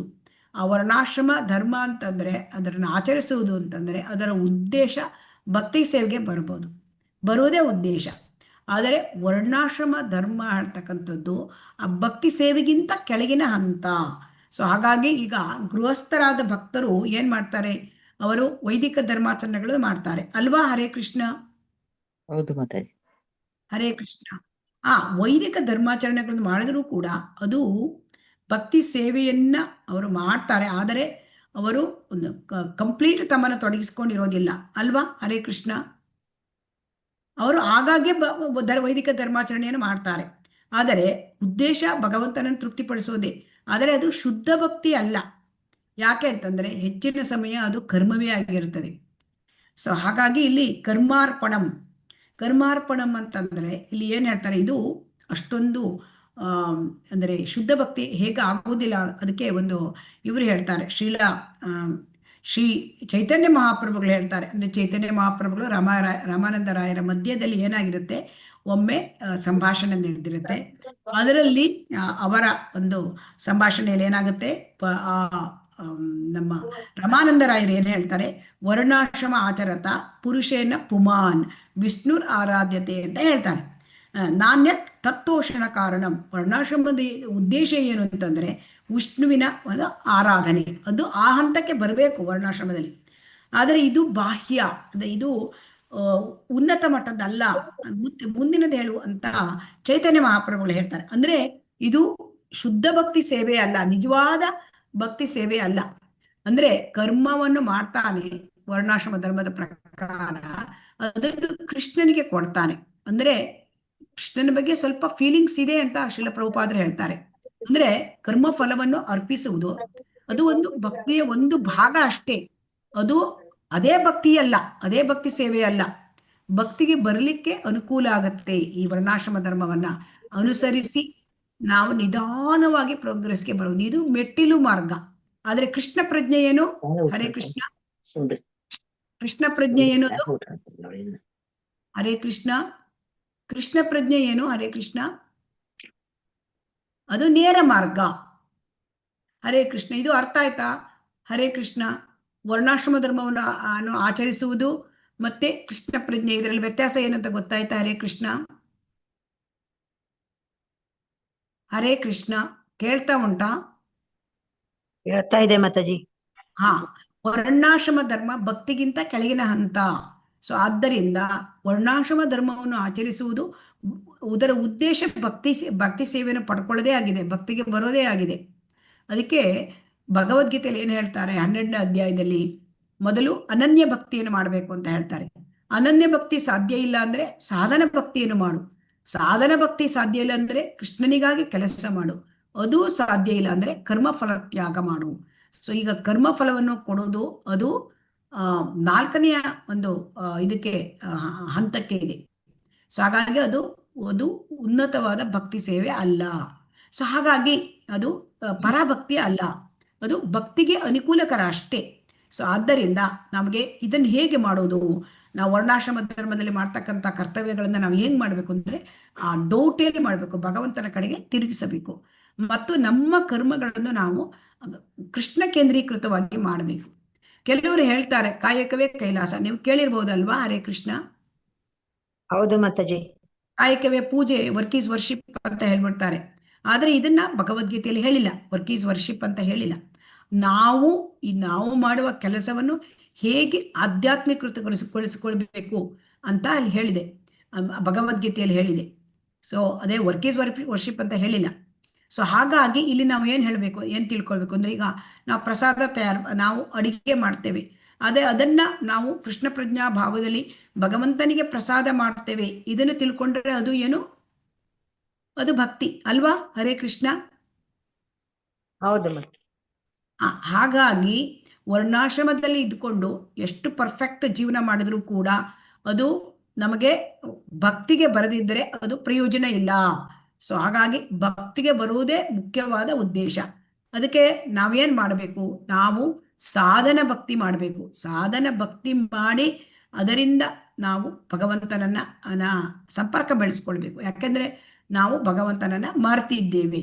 ಸೊ ಈ ಮರೆತಿರೋದನ್ನ ನಾವು ಏನು ಮಾಡಬೇಕು, ಅದನ್ನ ನಾವು ಭಗವಂತನ ಜೊತೆ ಸಂಪರ್ಕ ಬೆಳೆಸಿಕೋಬೇಕು ಅಂತಂದ್ರೆ ಸಾಧನ ಭಕ್ತಿ ಮಾಡಬೇಕು. ಅದೇ ಆಗ ನಮಗೆ ನಿಜವಾಗಿ ಕರ್ಮಾರ್ಪಣ ಮಾಡ್ಲಿಕ್ಕಾಗತ್ತೆ. ಏನಂತಂದ್ರೆ ಹರಿನಾಮ ಸಂಕೀರ್ತನ, ಜಪ, ಮಂಗಳಾರತಿಯಲ್ಲಿ ಭಾಗವಹಿಸೋದು, ಶ್ರವಣ, ಕೀರ್ತನ, ಇದನ್ನೆಲ್ಲ ಮಾಡ್ತಾ ಇದ್ರೆ ಅದು ಭಕ್ತಿ ಸೇವೆ. ಸೊ ಹಾಗಾಗಿ ಅದು ಈಗ ನಾವು ಕರ್ಮಾರ್ಪಣ ಅಂದರೆ ಈ ಕೃಷ್ಣ ಪ್ರಜ್ಞೆಗೆ ಬರದೆ ವರ್ಣಾಶ್ರಮದಲ್ಲಿ ಇದ್ದು ನಮ್ಮ ಕರ್ಮವನ್ನ ಅರ್ಪಿಸೋದು ಇಲ್ಲಿ. ಆಮೇಲೆ ಕರ್ಮಾರ್ಪಣ ಅಂದರೆ ನಾವು ಮಾಡ್ತಕ್ಕಂತಹ ಈ ಮಂಗಳಾರತಿಯಲ್ಲಿ ಭಾಗವಹಿಸುವುದಾಗಲಿ, ಹರಿನಾಮ ಜಪ ಕೀರ್ತನೆ ಮಾಡೋದಾಗಲಿ, ಶ್ರವಣ ಆಗಲಿ, ಅದು ಕರ್ಮಾರ್ಪಣ. ಸೊ ಆದರೆ ನಿಜವಾಗಿ ಭಗವಂತನ ಭಕ್ತಿ ಸೇವೆ ಮಾಡಬೇಕು ಅಂದರೆ, ಅದು ಭಕ್ತಿ ಸೇವೆ ನಿರತನಾಗಬೇಕು ಅಂದರೆ ಅದು ಶುದ್ಧ ಭಕ್ತಿ ಸೇವೆ. ಸೊ ಅದು ಕೈಂಕರ್ಯ ಅಂತ ಆಗತ್ತೆ. ಅದನ್ನು ಮುಂದೆ ಹೇಳ್ತಾ ಇದ್ದಾರೆ. ಹರೇ ಕೃಷ್ಣ. ಇದನ್ನು ಓದಿ. ಭಕ್ತಿ ಸೇವೆಯಲ್ಲಿ ನಿರತನಾಗಲು ಯಾರು ಅರ್ಹರೆಂಬುದರ ಬಗ್ಗೆ ಶ್ರೀಲರೂಪ ಗೋಸ್ವಾಮಿಯವರು ವರ್ಣಿಸುತ್ತಾರೆ. ತಮ್ಮ ಭಕ್ತಿಯ ಪ್ರಮಾಣಕ್ಕನುಸಾರವಾಗಿ ಭಕ್ತಿಯ ಆರಂಭಿಕ ಹಂತದಲ್ಲಿರುವ ಹಾಗೂ ಅಷ್ಟಿಷ್ಟು ದೈವ ಪ್ರೇಮ ಬೆಳೆಸಿಕೊಂಡಿರುವ ಜನರು ಇಂದ್ರಿಯ ತುಷ್ಟಿಯಲ್ಲಿ ಆಸಕ್ತರಾಗಿರುವುದಿಲ್ಲ. ಹೀಗಿದ್ದು ಕೂಡ ಅವರಲ್ಲಿ ಇಂದ್ರಿಯ ತುಷ್ಟಿಯ ಅಪೇಕ್ಷೆ ಇನ್ನೂ ಏನಾದರೂ ಇದ್ದಲ್ಲಿ ಅಂತಹ ಅಪೇಕ್ಷೆಗಳ ಫಲವನ್ನು ಕೃಷ್ಣನಿಗೆ ಅರ್ಪಿಸಬೇಕು. ಇದನ್ನು ಕೂಡ ಪ್ರಭು ಸೇವಾ ಕಾರ್ಯವೆಂದು ಕರೆಯುತ್ತಾರೆ. ಹಾಗೂ ಈ ಕಾರ್ಯದಲ್ಲಿ ಭಗವಂತನು ಒಡೆಯನಾಗಿಯೂ ಕೆಲಸಗಾರನು ದಾಸನಾಗಿಯೂ ಇರುತ್ತಾನೆ. ದಾಸ್ಯವು ಲೋಕೋತ್ತರವಾದುದೆನ್ನುವ ಉಕ್ತಿಯೊಂದು ನಾರದೀಯ ಪುರಾಣದಲ್ಲಿದೆ. ಕಾಯ ವಾಚ ಮನಸ ನಿರಂತರವಾಗಿ ಭಕ್ತಿ ಸೇವೆಯಲ್ಲಿ ನಿರತನಾದ ವ್ಯಕ್ತಿಯಾಗಲಿ ಅಥವಾ ಕಾರ್ಯಮಗ್ನಾಗಿರದೆ ಕೊನೆಗೆ ಬರೀ ಅಪೇಕ್ಷೆಯನ್ನಷ್ಟೇ ಉಳ್ಳ ವ್ಯಕ್ತಿಯಾಗಲಿ ಮುಕ್ತನೆಂದೇ ಪರಿಗಣಿಸಬೇಕೆಂದು ಅಲ್ಲಿ ಹೇಳಿದೆ. ಹರೇ ಕೃಷ್ಣ ಮಾತಾಜಿ.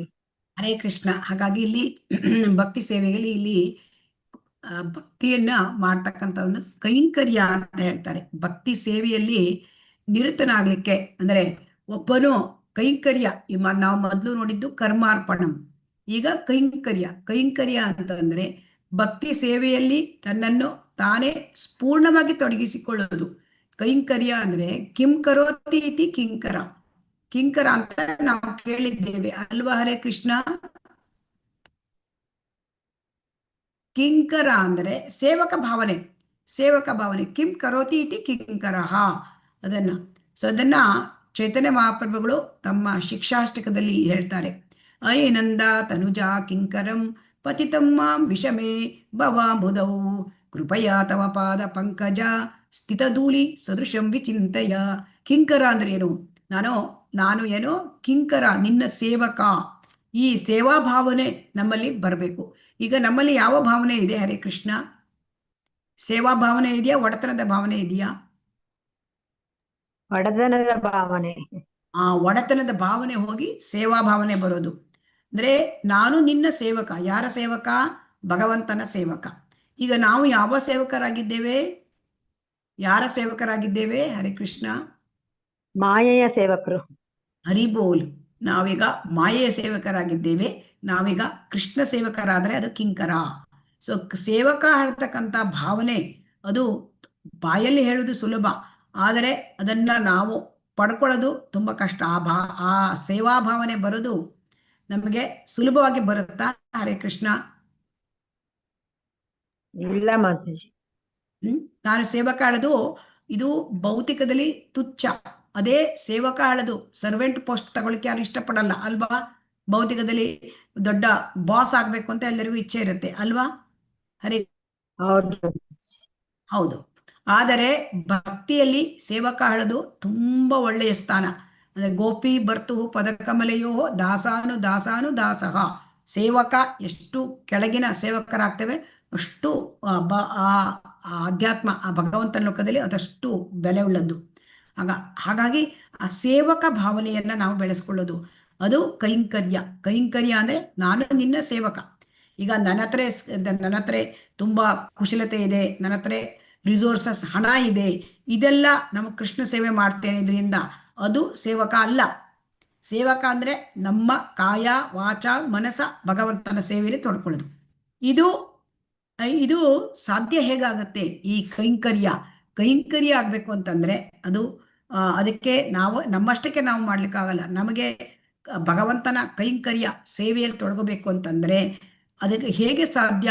ನಮಗೆ ಒಬ್ಬ ಕೃಷ್ಣ ಭಕ್ತ ಅವನು ನಮ್ಮನ್ನು ಭಕ್ತಿಯಲ್ಲಿ ತೊಡಗಿಸಿದರೆ, ಭಕ್ತಿ ಸೇವೆಯಲ್ಲಿ ತೊಡಗಿಸಿದರೆ ಮಾತ್ರ ಸಾಧ್ಯ. ನಮ್ಮಷ್ಟಕ್ಕೆ ನಮಗೆ ಸಾಧ್ಯ ಆಗೋದಿಲ್ಲ. ಸೊ ಹಾಗಾಗಿ ಶುದ್ಧ ಭಕ್ತರ ಅಥವಾ ಮತ್ತೊಂದು ಮುಂದುವರಿದ ವೈಷ್ಣವರ ಅಂಡರ್ ನಾವು ಸೇವೆ ಮಾಡಲಿಕ್ಕೆ ಸಾಧ್ಯ. ಹಾಗೇ ನಮ್ಮಿಂದ ಸೇವೆ ಮಾಡಲಿಕ್ಕೆ ಸಾಧ್ಯ ಇಲ್ಲ. ಇದಕ್ಕೆ ಕರ್ಮಾರ್ಪಣ ಮತ್ತು ಕೈಂಕರ್ಯ ಇವೆರಡೂ ಸೇವಾ ಭಾವನೆಗಳು. ಅದರಲ್ಲಿ ಕೈಂಕರ್ಯ ಹೇಳೋದು ತುಂಬಾ ಉತ್ತಮವಾದದ್ದು. ಭಗವಂತನ ಸೇವಕ ಜೀವ್ಯರ ಸ್ವರೂಪ ಹೇ ಕೃಷ್ಣೇರ ನಿತ್ಯ ದಾಸನ ಭಾವನೆ. ದಾಸ ಅಂತ ಹೇಳೋದು ನಾವು ಕೃಷ್ಣನ ಭಕ್ತಿಯಲ್ಲಿ ನಾವು ನಿತ್ಯ ದಾಸರು. ಇದು ತುಂಬಾ ಮುಖ್ಯವಾದದ್ದು, ಈ ಭಾವನೆಗೆ ಬರ್ತಕ್ಕಂಥದ್ದು. ಸೊ ಹಾಗಾಗಿ ಈ ದಾಸ್ಯದಲ್ಲಿ ನಾವು ಸೇವೆ ಮಾಡೋದು ಅದು ಭೌತಿಕ ಅಲ್ಲ, ಅದು ಲೋಕೋತ್ತರವಾದದ್ದು ಅಂತ ನಾರದೀಯ ಪುರಾಣದಲ್ಲಿ ಹೇಳ್ತಾರೆ. ಸೊ ಕಾಯ ವಾಚ ಮನಸ್ಸ ನಿರಂತರವಾಗಿ ಭಕ್ತಿ ಸೇವೆಯಲ್ಲಿ ನಿರತನಾಗೋದು. ಅಂದ್ರೆ ಕಾಯ ಅಂದ್ರೆ ನಮ್ಮ ಭೌತಿಕ ಶರೀರದಿಂದ ಮಾಡ್ತಕ್ಕಂಥ ಚಟುವಟಿಕೆಗಳು. ನಾವು ಭಗವಂತನ ಭಕ್ತಿ ಸೇವೆ, ದೇವಸ್ಥಾನಕ್ಕೆ ಹೋಗೋದು, ಆ ದೇವಸ್ಥಾನದಲ್ಲಿ ಸ್ವಚ್ಛತೆಯನ್ನು ಮಾಡೋದು, ಅಲ್ಲಿ ಆಮೇಲೆ ಪ್ರಸಾದ ಸೇವನೆ, ಪ್ರಸಾದವನ್ನು ತಯಾರು ಮಾಡೋದ್ರಲ್ಲಿ ನಮ್ಮನ್ನು ತೊಡಗಿಸ್ಕೊಳ್ಳೋದು, ಅಥವಾ ಅಲ್ಲಿ ಭಕ್ತಿ ಚಟುವಟಿಕೆಗಳು ತುಂಬಾ ಇರುತ್ತೆ. ಹೂ ಕೊಯ್ಯೋದು, ಆ ಹೂವಿನ ಹಾರ ಮಾಡೋದು, ಭಗವಂತನಿಗೆ ಅನೇಕ ಸೇವೆಗಳು ನಮ್ಮ ಕೈಯಿಂದ ಅಥವಾ ನಮ್ಮ ಶರೀರದಿಂದ ಮಾಡ್ತಕ್ಕಂಥದ್ದು. ವಾಚ ಅಂದ್ರೆ ಭಗವಂತನ ಬಗ್ಗಾಗಿ ಕೀರ್ತನೆಗಳನ್ನು ಮಾಡೋದು, ಮಹಿಮೆಗಳನ್ನು ಹೇಳೋದು, ಅಂದ್ರೆ ಭಗವಂತನ ಬಗ್ಗಾಗಿ ಅಂದ್ರೆ ಈ ಒಂದು ಪ್ರಚಾರ ಕಾರ್ಯದಲ್ಲಿ ತೊಡ್ಕೊಳ್ಳೋದು, ಅದು ವಾಚ. ಕೃಷ್ಣನ ಮಹಿಮೆಗಳನ್ನು ಸದಾ ಹೇಳ್ತಾ ಇರೋದು, ಬೇರೆಯವರಿಗೆ ಹೇಳೋದು, ಅದನ್ನ ತಿಳಿಸಿಕೊಡೋದು, ಪ್ರಚಾರ ಕಾರ್ಯ. ಆಮೇಲೆ ಮನಸ್ಸ, ಯಾವಾಗಲೂ ಮನಸ್ಸಿನಲ್ಲಿ ನಿರಂತರವಾಗಿ ಕೃಷ್ಣನ ಸ್ಮರಣೆ ಮಾಡೋದು. ಈ ರೀತಿ ನಿರತನಾದ ವ್ಯಕ್ತಿ ಅದು ಭಕ್ತಿ ಸೇವೆ. ಅಥವಾ ಕಾರ್ಯಮಗ್ನನಾಗಿರದೆ ಬರೀ ಅಪೇಕ್ಷೆಯನ್ನಷ್ಟೇ ಉಳ್ಳ ವ್ಯಕ್ತಿಯಾಗಲಿ ಅದನ್ನ ಮುಕ್ತನೆಂದು, ಅಥವಾ ಕಾರ್ಯಮಗ್ನನಾಗಿರದೆ ಕೊನೆಗೆ ಬರೀ ಅಪೇಕ್ಷೆಯನ್ನಷ್ಟೇ ಉಳ್ಳ ವ್ಯಕ್ತಿಯಾಗಲಿ ಮುಕ್ತನೆಂದು ಪರಿಗಣಿಸಬೇಕೆಂದು ಇಲ್ಲಿ ಹೇಳಿದೆ. ಅಂದ್ರೆ ಯಾರು ದಾಸ್ಯದಲ್ಲಿ ಇರ್ತಾರೆ ಅವರು ಅದು ಲೋಕೋತ್ತರವಾದದ್ದು, ಅದು ಭಕ್ತಿ ಕಾರ್ಯ. ಅದು ಏನಂತಂದ್ರೆ ಅದು ಈ ಭೌತಿಕ ಕಾರ್ಯ ಅಲ್ಲ, ಭೌತಿಕ ಚಟುವಟಿಕೆ ಅಲ್ಲ ಅಂತ ಹೇಳಿದ್ದಾರೆ. ಹರೇ ಕೃಷ್ಣ. ಮೈತ್ರಿ ಭಾವದಲ್ಲಿ ಮುಂದಿನದು ಮೈತ್ರಿ ಭಾವದಲ್ಲಿ ಭಕ್ತಿ ಸೇವೆ. ಹರೇ ಕೃಷ್ಣ. ಯಾರಾದ್ರೂ ಓದ್ಬಹುದು? ಇನ್ನೊಂದು 5 ನಿಮಿಷ ನಾನು ಮಾಡ್ತೇನೆ. ಹರೇ ಕೃಷ್ಣ. ಹರೇ ಕೃಷ್ಣ ಮಾತಾಜಿ. ಮೈತ್ರಿ ಭಾವದಲ್ಲಿ ಭಕ್ತಿ ಸೇವೆ. ಮೈತ್ರಿ ಭಾವದ ಭಕ್ತಿ ಸೇವೆಯನ್ನು 2 ಗುಂಪುಗಳಲ್ಲಿ ವಿಂಗಡಿಸಲು ಬರುತ್ತದೆ. ಮೊದಲನೇದೆಂದರೆ ಭಕ್ತನು ಭಗವಂತನ ಅಂತರಂಗದ ಸೇವಕನಾಗಿರುವುದು. ಭಕ್ತನು ಭಗವಂತನ ಹಿತಚಿಂತಕನಾಗಿರುವುದು. ಎರಡನೆಯದು ಲೌಕಿಕ ಬದುಕಿನ ಹಂತವನ್ನು ತಲುಪದೆಯೇ ನಂಬಿಕೆಯಿಂದ ಭಕ್ತಿ ಸೇವೆಯಲ್ಲಿ ಭಕ್ತಿಯುಳ್ಳ ಭಕ್ತನು ನಿಯಮ ನಿಷೇಧಗಳನ್ನು ಕ್ರಮವಾಗಿ ಪಾಲಿಸುತ್ತಾನೆ. ದೇವೋತ್ತಮ ಪರಮಪುರುಷನ ಹಿತಚಿಂತಕನಾಗಿರುವುದು ಭಕ್ತಿಯುತ ಮೈತ್ರಿಯ ಎರಡನೆಯ ಪ್ರಭೇದ.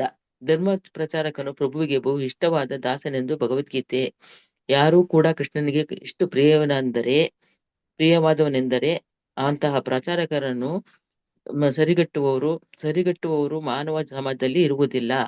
ಮಹಾಭಾರತದಲ್ಲಿ ಒಂದೆಡೆ ದ್ರೌಪದಿಯು ಹೀಗೆನ್ನುತ್ತಾಳೆ: ಪ್ರಿಯ ಗೋವಿಂದನೇ, ನಿನ್ನ ಭಕ್ತನು ನಾಶವಾಗುವುದಿಲ್ಲೆಂಬುದನ್ನು ನೀನು ಕೊಟ್ಟಿರುವ ಅಭಯ ವಚನ. ನಿನ್ನ ಮಾತಿನಲ್ಲಿ ನನಗೆ ನಂಬಿಕೆಯುಂಟು. ಆದ್ದರಿಂದ ಎಲ್ಲ ಬಗೆಯ ಸಂಕಷ್ಟಗಳ ಸಂದರ್ಭಗಳಲ್ಲೂ ನಾನು ನಿನ್ನ ಪ್ರತಿಜ್ಞೆಯನ್ನು ಸ್ಮರಿಸಿಕೊಳ್ಳುತ್ತೇನೆ. ನಾನು ಜೀವಿಸುತ್ತಿರುವುದು ಹೀಗೆ.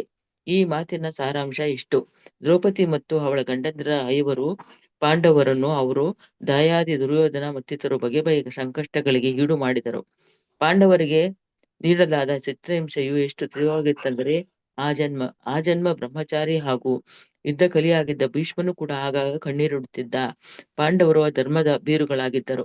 ದ್ರೌಪದಿಯು ಸಾಕ್ಷಾತ್ ಭಾಗದೇವತೆಯೇ ಆಗಿದ್ದಳು. ಕೃಷ್ಣನು ಪಾಂಡವರ ಆಪ್ತ ಗೆಳೆಯನಾಗಿದ್ದರೂ ಪಾಂಡವರ ಅಸಾಮಾನ್ಯ ಸಂಕಷ್ಟಗಳನ್ನು ಎದುರಿಸಬೇಕಾಗುತ್ತಿತ್ತು. ಪಾಂಡವರಿಗೆ ಒದಗಿ ಬಂದ ಕಷ್ಟ ಕೋಟಲು ಸಾಧಾರಣ ಬಗೆಯದಾದರೂ ಹರೇ ಕೃಷ್ಣ ಮಾತಾಜಿ ಎದೆಗುಂದಲಿಲ್ಲ. ಕೃಷ್ಣನು ಹೀಗೆ ಮಿತ್ರನಾಗಿ ನಿಂತಿದ್ದರಿಂದ ಪಾಂಡವರು ಅಂತಿಮವಾಗಿ ರಕ್ಷಿತರಾಗುತ್ತಾರೆಂಬುದು ಆಕೆಗೆ ತಿಳಿದಿತ್ತು. ಇಂತಹದೇ ಒಂದು ಹೇಳಿ ಹರೇ ಕೃಷ್ಣ. ಹರೇ ಕೃಷ್ಣ. ಓದ್ಲಾ ಮಾತಾಡಿ. ಹರೇ ಕೃಷ್ಣ. ಇಂತಹದೇ ಒಂದು ಹೇಳಿಕೆಯು ಶ್ರೀಮದ್ ಭಾಗವತದ 11ನೇ ಸ್ಕಂದದಲ್ಲಿದೆ. 2ನೇ ಅಧ್ಯಾಯ ಶ್ಲೋಕ 53. ಅಲ್ಲಿ ಋಷಭರಾಜನ ಪುತ್ರನಾದ ಅಭಿಯು ಮಹಾರಾಜ ನಿಮಿಯನ್ನು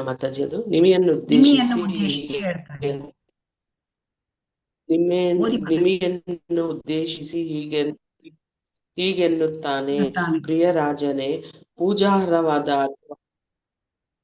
ಪೂಜಾರ್ಹವಾದ ಅಥವಾ ಅಪೇಕ್ಷಾರ್ಹವಾದ ಇನ್ನೊಂದು ಇಲ್ಲವೆಂಬ ದೃಢ ಭಾವದಿಂದ ಪರಮೋತ್ತಮ ಪುರುಷನ ಪಾದ ಕಮಲಗಳ ಸೇವೆ ಮಾಡುವ ಇಂತಹ ಸೇವೆಯನ್ನು ಶ್ರೇಷ್ಠ ದೇವತೆಯಾದ ಇಂದ್ರನಂತಹವರು ಕೂಡ ಅಪೇಕ್ಷಿಸುತ್ತಾರೆ. ವ್ಯಕ್ತಿಯನ್ನು ಪ್ರಥಮ ಶ್ರೇಣಿಯ ಭಕ್ತನೆನ್ನುತ್ತಾರೆ. ಹರೇ ಕೃಷ್ಣ ಮಾತಾಜಿ. ಧನ್ಯವಾದ. ಹರೇ ಕೃಷ್ಣ. ಇದು ಮುಗಿಸಿ ಮಾತಾಡಿ. ಭಗವಂತನಲ್ಲಿ ಅಷ್ಟಿಷ್ಟು ಪ್ರೇಮ ಗಳಿಸಿಕೊಂಡಿರುವ ಆರಂಭಿಕ ಭಕ್ತನು ಮುಂದೆ ಭಕ್ತಿ ಸೇವೆಯಲ್ಲಿ ನಿಲ್ಲುವ ಭಾವಿ ಅಭ್ಯರ್ಥಿ ಎಂಬುದು ನಿಶ್ಚಯವೆಂದು ಶ್ರೀಲ ರೂಪ ಗೋಸ್ವಾಮಿಯವರು ಹೇಳುತ್ತಾರೆ. ಅಂತಹ ಭಕ್ತಿ ಸೇವೆಯಲ್ಲಿ ಈ ಭಕ್ತನು ದೃಢವಾಗಿ ನೆಲೆ ನಿಂತಾಗ ಆ ಸ್ಥಾನವು ಅವನ ಭಕ್ತಿ ಸೇವೆಯ ರಹಸ್ಯ ಭಾಗವಾಗುತ್ತದೆ. ಭಗವಂತನ ಅಂತರಂಗದ ದಾಸನಾಗುವ ಇಷ್ಟವುಳ್ಳ ಶುದ್ಧ ಭಕ್ತನು ದೇವಸ್ಥಾನದಲ್ಲಿ ಮಲಗುವುದು ಕೆಲವು ವೇಳೆ ಕಂಡುಬರುತ್ತದೆ. ಇಂತಹ ಮೈತ್ರಿ ಭಾವವನ್ನು ರಾಗಾನುಗ ಅಥವಾ ಸ್ವಯಂ ಪ್ರೇರಿತ ಸೇವೆ ಎಂದು ಎಣಿಸಬಹುದು. ಹೀಗಿದ್ದು ನಿಯಂತ್ರಕ ತತ್ವಗಳು ಹೇಳುವ ಪ್ರಕಾರ ದೇವೋತ್ತಮ ಪರಮಪುರುಷನ ದೇಗುಲದಲ್ಲಿ ಮಲಗಿಕೊಳ್ಳಬಾರದು. ಆದರೆ ದೇವೋತ್ತಮನಲ್ಲಿ ಭಕ್ತನು ತೋರುವ ಈ ಸ್ವಯಂ ಪ್ರೇರಣೆಯ ಪ್ರೇಮವನ್ನು ಸ್ನೇಹ ಭಾವದಿಂದ ಮಾಡುವ ಭಕ್ತಿ ಸೇವೆಯ ವರ್ಗಕ್ಕೆ ಸೇರಿಸಬಹುದು. ಹರೇ ಕೃಷ್ಣ. ಇಲ್ಲಿ ಸಖ್ಯ ಭಾವ ಅಂತ ಮೈತ್ರಿ ಭಾವದಲ್ಲಿ ಭಕ್ತಿ ಸೇವೆ ಮಾಡೋದು. ಹಾಗಾಗಿ ಇಲ್ಲಿ ಸಖ್ಯ ಅಥವಾ ಮೈತ್ರಿ ಭಾವ ತುಂಬಾ ಡೀಪ್, ತುಂಬಾ ಆಳವಾದ ವಿಷಯ. ಸೊ ಈ ಆಳವಾದ ವಿಷಯದಲ್ಲಿ 2 ಬಗೆ ಅಂತ ಇಲ್ಲಿ ಹೇಳ್ತಾ ಇದ್ದಾರೆ. ಒಂದು ವಿಶ್ವಾಸ, ಎರಡನೇದು ಮೈತ್ರಿ. ಅಂದ್ರೆ ವಿಶ್ವಾಸ ಅಂದ್ರೆ ಏನು? ಇಲ್ಲಿ ಭಗವಂತನಲ್ಲಿ ತುಂಬಾ ವಿಶ್ವಾಸ ಇಡೋದು. ಭಗವಂತ ನನ್ನನ್ನು ರಕ್ಷಿಸ್ತಾನೆ, ಭಗವಂತ ನನ್ಗೆ ಒಳ್ಳೇದ್ ಮಾಡ್ತಾನೆ, ಈ ಭಾವನೆ, ಈ ಮೂಡಿರೋದು, ಅದು ಇಲ್ಲಿ ಸಖ್ಯ ಭಾವ ಆದರೆ ಅದು ಆ ಭಗವಂತನ ಜೊತೆ ಸಂಬಂಧ, ಅದು ತುಂಬಾ ಹತ್ತಿರದ ಸಂಬಂಧ, ಇಂಟಿಮೇಟ್ ರಿಲೇಶನ್ಶಿಪ್. ಇದು ಹೇಗೆ ಅಂತಂದ್ರೆ ಅದಕ್ಕೆ ಉದಾಹರಣೆ ಕೊಟ್ಟಿದ್ದಾರೆ. ಇಲ್ಲಿ ದ್ರೌಪದಿ ಉದಾಹರಣೆ ಕೊಟ್ಟಿದ್ದಾರೆ ಶ್ರೀಲ ಪ್ರಭುಪಾದರು. ದ್ರೌಪದಿ ಏನ್ ಮಾಡ್ತಾಳೆ? ಅವಳು ಭಗವಂತನ ತನ್ನ ಎಲ್ಲ ಅಂದ್ರೆ ಯಾವಾಗ ತನ್ನ ಕಷ್ಟದಲ್ಲಿ ಇರ್ತಾಳೆ ಅವಳು. ಏನಂತಂದ್ರೆ ಆ ಒಂದು ವಸ್ತ್ರಾಪಹರಣದಲ್ಲಿ ಅವಳನ್ನ ರಕ್ಷಿಸ್ಲಿಕ್ಕೆ ಯಾರು ಕೂಡ ಸಾಧ್ಯ ಆಗ್ಲಿಲ್ಲ. ಅವಳ 5 ಪತಿಯಂದಿರಿದ್ರು. ಆಮೇಲೆ ಆ ಭೀಷ್ಮ ಇದ್ದಿದ್ದ ಪಿತಾಮಹ ಧೃತರಾಷ್ಟ್ರ ಎಲ್ಲರೂ ಇದ್ದಿದ್ರು ತುಂಬಿದ ಸಭೆಯಲ್ಲಿ, ಯಾರು ಕೂಡ ಅವಳನ್ನು ರಕ್ಷಿಸಲಿಲ್ಲ. ಆಗ ಅವಳು ಭಗವಂತನಿಗೆ ಆರ್ತವಾಗಿ ಪ್ರಾರ್ಥನೆ ಮಾಡ್ಕೊಳ್ತಾಳೆ, ಕೃಷ್ಣ ಗೋವಿಂದ ಅಂತ. ಅಂದರೆ ನಿನ್ನ ಭಕ್ತರು ನಾಶವಾಗಲಿಲ್ಲ ಅಂತ ನೀನು ವಚನ ಕೊಟ್ಟಿದ್ಯಾ. ನಮೇ ಭಕ್ತ ಪ್ರಣಶ್ಯತಿ, ಭಗವಂತ ನೀನು ನಿನ್ನ ಭಕ್ತರು ಯಾವತ್ತೂ ನಾಶವಾಗುವುದಿಲ್ಲ. ಅಂದರೆ ಕೃಷ್ಣ ತನ್ನನ್ನು ರಕ್ಷಿಸಿಯೇ ರಕ್ಷಿಸುತ್ತಾನೆ ಎಂಬ ದೃಢವಾದ ನಂಬಿಕೆ ಅಲ್ಲಿ ದ್ರೌಪದಿಗೆ ಇತ್ತು.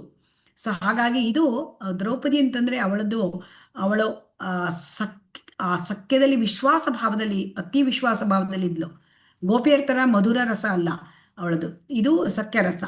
ಆದರೆ ವಿಶ್ವಾಸದಲ್ಲಿ ಇದ್ಲು. ಕೃಷ್ಣ ತನ್ನನ್ನು ಕಾಪಾಡಿಯೇ ಕಾಪಾಡ್ತಾನೆ, ಈ ವಿಶ್ವಾಸ ಇತ್ತು. ಇದು ವಿಶ್ವಾಸ ಹೇಳೋದು ಆಳವಾದ ಶ್ರದ್ಧೆ. ಈ ಶ್ರದ್ಧೆ ಹೇಳೋದು ಕೋಮಲ ಶ್ರದ್ಧೆ, ನಮಗೆ ಬಿಗಿನಿಂಗ್ ಅಲ್ಲಿ ಬರ್ತಕ್ಕಂಥದ್ದು ಕೋಮಲ ಶ್ರದ್ಧೆ. ಆದರೆ ಈ ಶ್ರದ್ಧೆ ಆಳವಾದಾಗ ಅದು ವಿಶ್ವಾಸ. ಹಾಗಾಗಿ ಕೋಮಲ ಶ್ರದ್ಧೆ, ಅದು ಶ್ರದ್ಧೆ ನಿಧಾನವಾಗಿ ಆಳವಾಗುತ್ತಾ ಹೋಗ್ತದೆ, ಅಂದರೆ ದೃಢವಾಗುತ್ತಾ ಹೋಗುತ್ತೆ. ನಿಷ್ಠ. ಸೊ ಹಾಗಾಗಿ ಆ ನಿಷ್ಠ ಹಂತಕ್ಕೆ ಬಂದಾಗ, ವಿಶ್ವಾಸದ ಭಾವ ಬಂದಾಗ ಅದು ಪರ್ಫೆಕ್ಷನ್. ಸೊ ಹಾಗಾಗಿ ಶ್ರದ್ಧೆ ಹೆಚ್ಚುತ್ತಾ ಹೋಗಿ ಕೊನೆಗೆ ಪ್ರೇಮದಲ್ಲಿ ಕೊನೆಗೊಳ್ಳುತ್ತೆ. ಶ್ರದ್ಧಾ, ಸಾಧು ಸಂಘ, ಭಜನ ಕ್ರಿಯೆ, ಅನರ್ಥ ನಿವೃತ್ತಿ, ನಿಷ್ಠ, ರುಚಿ, ಆಸಕ್ತಿ, ಭಾವ, ಪ್ರೇಮ. ಇದು ಈ ರೀತಿ ಪ್ರೇಮ ಕೊನೆಯ ಹಂತ, ಶ್ರದ್ಧಾ ಮೊದಲನೇ ಹಂತ. ಈ ವಿಶ್ವಾಸ ಹೇಳ್ತಕ್ಕಂಥದ್ದು ಆಳವಾದದ್ದು. ಸೊ ಹಾಗಾಗಿ ಇಲ್ಲಿ ನೋಡಿ, ಕೃಷ್ಣ ನನಗೆ ಇದ್ದಾನೆ, ಯಾವಾಗಲೂ ನಮ್ಮನ್ನು ರಕ್ಷಿಸ್ತಾನೆ. ರಕ್ಷಿಷ್ಯತಿ ಇತಿ ವಿಶ್ವಾಸೋ, ಆನುಕೂಲಸ್ಯ ಸಂಕಲ್ಪ ಪ್ರಾತಿಕೂಲಸ್ಯ ವರ್ಜನ ರಕ್ಷಿಷ್ಯತಿ ಇತಿ ವಿಶ್ವಾಸೋ ಗೋಪ್ತೃತ್ವೇ ವರ್ಣಂ ತಥಾ ಅಂತ. ಅಂದ್ರೆ ಆತ್ಮನಿಕ್ಷೇಪ ಅಂತ ಹೇಳ್ತಾರೆ, ಕಾರ್ಪಣ್ಯಂ. ಅಂದ್ರೆ ಇದು ಭಕ್ತಿಯಲ್ಲಿ ಶರಣಾಗತಿಯ 6 ಹಂತಗಳು. ಸೊ ಅದರಿಂದ ಈ ಶರಣಾಗತ ಯಾವಾಗ ಭಕ್ತ ಶ್ರದ್ಧೆ ಹೆಚ್ಚು ಆಗಿ ಅವನು ನಿಷ್ಠ ಹಂತಕ್ಕೆ ಬರ್ತಾನೆ, ಅಲ್ಲಿಂದ ಮುಂದೆ ಹೋಗ್ತಾನೆ ಆಳವಾದ, ಆಗ ಅವನಿಗೆ ಶರಣಾಗತಿ ಹಂತ. ಕೃಷ್ಣ ನನ್ನನ್ನು ರಕ್ಷಿಸಿಯೇ ರಕ್ಷಿಸ್ತಾನೆ, ನನ್ನನ್ನು ಕಾಪಾಡ್ತಾನೆ. ನೋಡಿ, ಪಾಂಡವರಿಗೆ ಎಷ್ಟು ಕಷ್ಟ ಬಂದಿತ್ತು. ಆ ಪಾಂಡವರಿಗೆ ಎಷ್ಟು ಕಷ್ಟ ಬಂದಿತ್ತಂದ್ರೆ, ಭೀಷ್ಮ ಪಿತಾಮಹ ಅವನು ಆಜನ್ಮ ಬ್ರಹ್ಮಚಾರಿ, ಅವನು ಯುದ್ಧ ವೀರ, ಆದ್ರೂ ಕೂಡ ಅವನು ಪಾಂಡವರ ಕಷ್ಟ ನೋಡಿ ಕಣ್ಣೀರಿಡ್ತಿದ್ದಂತೆ. ಆದರೆ ಅಲ್ಲಿ ಏನಾಗಿತ್ತು, ಪರಿಸ್ಥಿತಿ ಹೇಗೆ ಇತ್ತು ಅಂದ್ರೆ, ಭೀಷ್ಮ ಪಿತಾಮಹ ಅವನು 12 ಮಹಾಜನಲ್ಲಿ ಒಬ್ಬ. ಆದರೆ ಅವನು ಧರ್ಮಭೀರು, ಪಾಂಡವರು ಧರ್ಮಭೀರು, ಅವನಿಗೆ ಗೊತ್ತಿತ್ತು.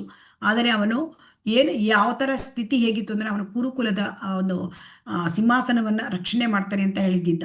ಸೊ ಹಾಗಾಗಿ ಅವನಿಗೆ ಪಾಂಡವರಿಗೆ ಸಹಾಯ ಮಾಡ್ಲಿಕ್ಕೆ ಆಗ್ತಾ ಇರಲಿಲ್ಲ. ಆದರೆ ಅವನು ಅವರ ಬಗ್ಗೆ ಎಲ್ಲ ಅರ್ಥವಾಗಿ ಕಣ್ಣೀರಿಡ್ತಾ ಇದ್ದ, ಅವರ ದುಃಖವನ್ನು ನೋಡಿ. ಸೊ ಹಾಗಾಗಿ ಪಾಂಡವರು ತುಂಬಾ ಧರ್ಮಭೀರು ಆಗಿದ್ರು. ಅವರಿಗೆ ಏನಾಗಿತ್ತು, ಕಷ್ಟಗಳು ಬಂತು. ಆ ಕಷ್ಟಗಳು ಬಂದ್ರೂ ಕೂಡ ಅವ್ರು ಯಾವತ್ತೂ ಕೃಷ್ಣನ ಸ್ಮರಣೆ ಬಿಟ್ಟಿದ್ದಾರ? ಹರೇ ಕೃಷ್ಣ ಸ್ಮರಣೆ ಬಿಟ್ಟಿದ್ದಾರ? ಹರೇ ಕೃಷ್ಣ ಇಲ್ಲ, ಅವರು ಎಷ್ಟು. ಆದರೆ ಪಾಂಡವರಿಗೆ ಬಂದಿರ್ತಕ್ಕಂಥ ಕಷ್ಟ ನೋಡಿ, ಆ ಪಾಂಡವರಿಗೆ ಅವರು ಬಂದಿರ್ತಕ್ಕಂಥ ಕಷ್ಟ ಕರ್ಮದಿಂದ ಬಂದಿರೋದಲ್ಲ, ಅದು ಭಗವಂತನ ಲೀಲೆ, ಭಗವಂತನ ಇಚ್ಛೆ ಪ್ರಕಾರ. ಅವರೆಲ್ಲರೂ ನಿತ್ಯ ಪಾರಿಷದರು, ಭಗವಂತನ ನಿತ್ಯ ಸೇವಕರು, ಲೀಲಾ ಇದರಲ್ಲಿ ಬಂದಿರ್ತಾರೆ ಇಲ್ಲಿ ಭೌತಿಕ ಲೋಕದಲ್ಲಿ. ಸೊ ಹಾಗಾಗಿ ನೋಡಿ, ದ್ರೌಪದಿ ಸಾಕ್ಷಾತ್ ಭಾಗ್ಯ ದೇವತೆ. ಸೊ ಹಾಗಾಗಿ ಅಲ್ಲಿ ಪಾಂಡವರು ತುಂಬಾ ಕಷ್ಟ, ಅವರಿಗೆ ಎಷ್ಟು ಆ ಒಂದು ಕೌರವರು ತೊಂದರೆ ಕೊಟ್ಟಿದ್ದಾರೆ ಅಂದ್ರೆ, ಭೀಷ್ಮನಿಗೆ ಒಂದು ವಿಷಪ್ರಾಶನ ಮಾಡಿದ್ದಾರೆ, ದ್ರೌಪದಿಗೆ ತುಂಬಿದ ಸಭೆಯಲ್ಲಿ ವಸ್ತ್ರಾಪಹರಣ ಮಾಡೋದು, ಪ್ರಯತ್ನ ಮಾಡೋದು, ಆಮೇಲೆ ಪಾಂಡವರನ್ನು ಅರಗಿನ ಮನೆಯಲ್ಲಿ ಅಲ್ಲಿ ಅವರನ್ನ ಸಾಯಿಸಲಿಕ್ಕೆ ಪ್ರಯತ್ನ ಮಾಡಿರೋದು, ಪಾಂಡವರಿಗೆ ಒಂದು ಸೂಜಿ ಮನೆಯಷ್ಟು ಕೂಡ ನಾನು ಕೊಡೋದಿಲ್ಲ, ಹಸ್ತಿನಾಪುರದ ಸಿಂಹಾಸನದಲ್ಲಿ ಅವರಿಗೆ ಬೆಲೆ ಅವರಿಗೆ ಕೊಡೋದಿಲ್ಲ, ಹಸ್ತಿನಾಪುರದಲ್ಲಿ ಯಾವುದನ್ನು ಕೊಡೋದಿಲ್ಲ ಹೇಳಿದ್ರು. ಆ 5 ಒಂದು ಇದನ್ನ ಗ್ರಾಮವನ್ನು ಕೊಡಿದ್ರು ಕೂಡ ಕೊಡ್ಲಿಲ್ಲ. ಆಗ ಯುದ್ಧಕ್ಕೆ ಪ್ರಾರಂಭ, ಕುರುಕ್ಷೇತ್ರ ಯುದ್ಧಕ್ಕೆ ಅದೇ ಕಾರಣ. ಸೊ ಹಾಗಾಗಿ ಇಲ್ಲಿ ಏನಾಗಿದೆ, ಅವರು ಪಾಂಡವರಾಗ್ಲಿ ದ್ರೌಪದಿ ಆಗಲಿ, ಕೃಷ್ಣನು ನನ್ನನ್ನು ರಕ್ಷಿಸಿಯೇ ರಕ್ಷಿಸ್ತಾನೆ ಇದು ಅವರಲ್ಲಿ ಇತ್ತು. ಸೊ ಹಾಗಾಗಿ ಇಲ್ಲಿ ಇನ್ನೊಂದು ಹೇಳ್ತಾರೆ ಶ್ರೀಲ ಪ್ರಭುಪಾದರು, ಅಂದ್ರೆ ಆರಂಭಿಕ ಭಕ್ತ ಅಂದ್ರೆ ತುಂಬಾ ಆ ಹಂತ, ಶ್ರದ್ಧಾ ಹಂತ ಅದು ಜಾಸ್ತಿ ಅಡ್ವಾನ್ಸ್ ಆದ್ರೆ ಅದು ವಿಶ್ವಾಸ. ಇನ್ನೊಂದು ಹೇಳ್ತಾರೆ ಶ್ರೀಲ ಪ್ರಭುಪಾದರು ಇಲ್ಲಿ, ಕೃಷ್ಣ ಅದು ಭಕ್ತನಿಗೆ ಹಿತೈಷಿ ಕೃಷ್ಣ. ಆದರೆ ಕೃಷ್ಣನಿಗೆ ಯಾರು ಭಗವದ್ಗೀತೆಯನ್ನು ಬೋಧಿಸ್ತಾರೆ, ಕೃಷ್ಣ ಪ್ರಜ್ಞೆಯನ್ನು ಬೋಧಿಸ್ತಾರೆ, ಅವರು ಕೃಷ್ಣನಿಗೆ ಹಿತೈಷಿ ಆಗ್ತಾರಂತೆ. ನೋಡಿ, ಯಾರಾದ್ರೂ ಕೇಳಿದ್ದೀರಾ ಕೃಷ್ಣನಿಗೆ ಹಿತೈಷಿ ಆಗೋದು ಅಂತ. ಕೃಷ್ಣ ಎಲ್ಲರ ಹಿತೈಷಿ, ಆದರೆ ಕೃಷ್ಣನಿಗೆ ಭಕ್ತರು ಹಿತೈಷಿ ಆಗ್ತಾರೆ. ಸೊ ಹಾಗಾಗಿ ಇಲ್ಲಿ ಅಂತಂದ್ರೆ ಅಲ್ಲಿ ಭಗವದ್ಗೀತೆಯಲ್ಲಿ ಹೇಳಿದ್ದಾರೆ, ನಚ ತಸ್ಮಾನ್ ಮನುಷ್ಯೇಷು ಕಶ್ಚಿನ್ಮೇ ಪ್ರಿಯಕೃತಮ ಭವಿತಾ ನಚ ಮೇ ತಸ್ಮಾತ್ ಅನ್ಯ ಪ್ರಿಯತರೋ ಭುವಿ. ಸೊ ಹಾಗಾಗಿ ಭಗವಂತನಿಗೆ ಭಕ್ತಿ ಪ್ರಚಾರ ಮಾಡುವವರು, ಅವರಿಗೆ ಭಗವದ್ಗೀತೆಯನ್ನು ಪ್ರಚಾರ ಮಾಡೋರು, ಅವರ ಮೇಲೆ ಅವರು ಭಗವಂತನ ಹಿತೈಷಿ ಆಗ್ತಾರಂತೆ. ಹಾಗಾಗಿ ಇಲ್ಲಿ ಏನ್ ಹೇಳ್ತಾರೆ ಅಂತಂದ್ರೆ, ಇನ್ನೊಂದಿದೆ, ಅಂತರಂಗದ ಭಕ್ತಿ ಸೇವೆ ಮಾಡೋದು. ಅಂತರಂಗದ ಭಕ್ತಿ ಸೇವೆ ಮಾಡೋದು ಅಂತಂದ್ರೆ ಅವರು ಅಂತರಂಗದ ದಾಸನಾಗೋದು, ಅದು ಇನ್ನೂ ಉತ್ತಮವಾದ ಹಂತ. ಆ ಅಂತರಂಗದ ದಾಸನಾಗತಕ್ಕಂಥದ್ದು ಅಂತಂದ್ರೆ, ಶುದ್ಧ ಭಕ್ತರು ಕೆಲವೊಮ್ಮೆ ದೇವಸ್ಥಾನದಲ್ಲಿ ಮಲಗುವುದು ಕಂಡು ಬರುತ್ತದೆ. ಶುದ್ಧ ಯಾರು ಕೂಡ ದೇವಸ್ಥಾನದಲ್ಲಿ ಮಲಗೋದಿಲ್ಲ, ಆದರೆ ಕೆಲವೊಮ್ಮೆ ಶುದ್ಧ ಭಕ್ತರು ಇಷ್ಟು ಭಗವಂತನಿಗೆ ದಾಸರಾಗಿರ್ತಾರೆ ಅಂದ್ರೆ ಭಗವಂತನಿಗೆ ಏನಾದ್ರೂ ಬೇಕಾಗ್ಬೋದು ಹೇಳಿ ಅವರು ಅಲ್ಲೇ ಉಳ್ಕೊಂಡ್ಬಿಡ್ತಾರಂತೆ, ಸೇವೆ ಮಾಡ್ತೇನೆ ಅಂತ. ಇದು ತುಂಬಾ ಅಂದ್ರೆ ಮುಂದುವರಿದ ಭಕ್ತನ ಒಂದು ಮನಸ್ಥಿತಿ. ಸೊ ಹಾಗಾಗಿ ಭಗವಂತ ನಿಯಂತ್ರಕ ತತ್ವಗಳ ಪ್ರಕಾರ ಭಗವಂತನ ದೇವಸ್ಥಾನದಲ್ಲಿ ಯಾರೂ ಮಲಗಬಾರದು. ಆದರೆ ಇಲ್ಲಿ ಶುದ್ಧ ಭಕ್ತ ಭಗವಂತನಿಗೆ ಸೇವೆ ಮಾಡಬೇಕು, ಏನಾದ್ರೂ ಬೇಕಾಗ್ಬೋದು, ಆ ಭಾವದಲ್ಲಿ ಇರ್ತಾರಂತೆ. ಸೊ ಹಾಗಾಗಿ ಇದು ಅಂತರಂಗದ ಭಕ್ತ. ಸೊ ಹಾಗಾಗಿ ಇಲ್ಲಿ ಸಖ್ಯ ಭಾವದಲ್ಲಿ ವಿಶ್ವಾಸ ಮತ್ತು ಅಂತರಂಗದಲ್ಲಿ ಸೇವಕನಾಗಿರುವುದು, ಇವೆರಡು ಭಾವಗಳಿದೆ. ಹರೇ ಕೃಷ್ಣ. ಇಲ್ಲಿಗೆ ನಾವು ಮುಕ್ತಾಯ ಮಾಡೋಣ. ಹರೇ ಕೃಷ್ಣ. ನಾಳೆ ಇದನ್ನು ಮುಂದುವರಿಸಬೇಕು. ಹರೇ ಕೃಷ್ಣ. ವಾಂಚಾಕಲ್ಪತರುಭ್ಯಶ್ಚ ಕೃಪಾ ಸಿಂಧುಭ್ಯ ಏವ ಚ ಪತಿತಾನಾಂ ಪಾವನೇಭ್ಯೋ ವೈಷ್ಣವೇಭ್ಯೋ ನಮೋ ನಮಃ. ಹರೇ ಕೃಷ್ಣ ಹರೇ ಕೃಷ್ಣ ಕೃಷ್ಣ ಕೃಷ್ಣ ಹರೇ ಹರೇ, ಹರೇ ರಾಮ ರಾಮ ಹರೇ ಹರೇ. ಶ್ರೀ ರಾಧಾ ಗೋವಿಂದ ಕಿ ಜೈ, ಶ್ರೀ ಗೌರ ನಿತಾಯ್ ಕಿ ಜೈ, ಶ್ರೀಲ ಪ್ರಭುಪಾದ ಕಿ ಜೈ. ಹರೇ ಕೃಷ್ಣ. ಇಲ್ಲಿ ನಿಮ್ಗೆ ಏನಾದ್ರು ಪ್ರಶ್ನೆಗಳಿದ್ರೆ ಒಂದೆರಡು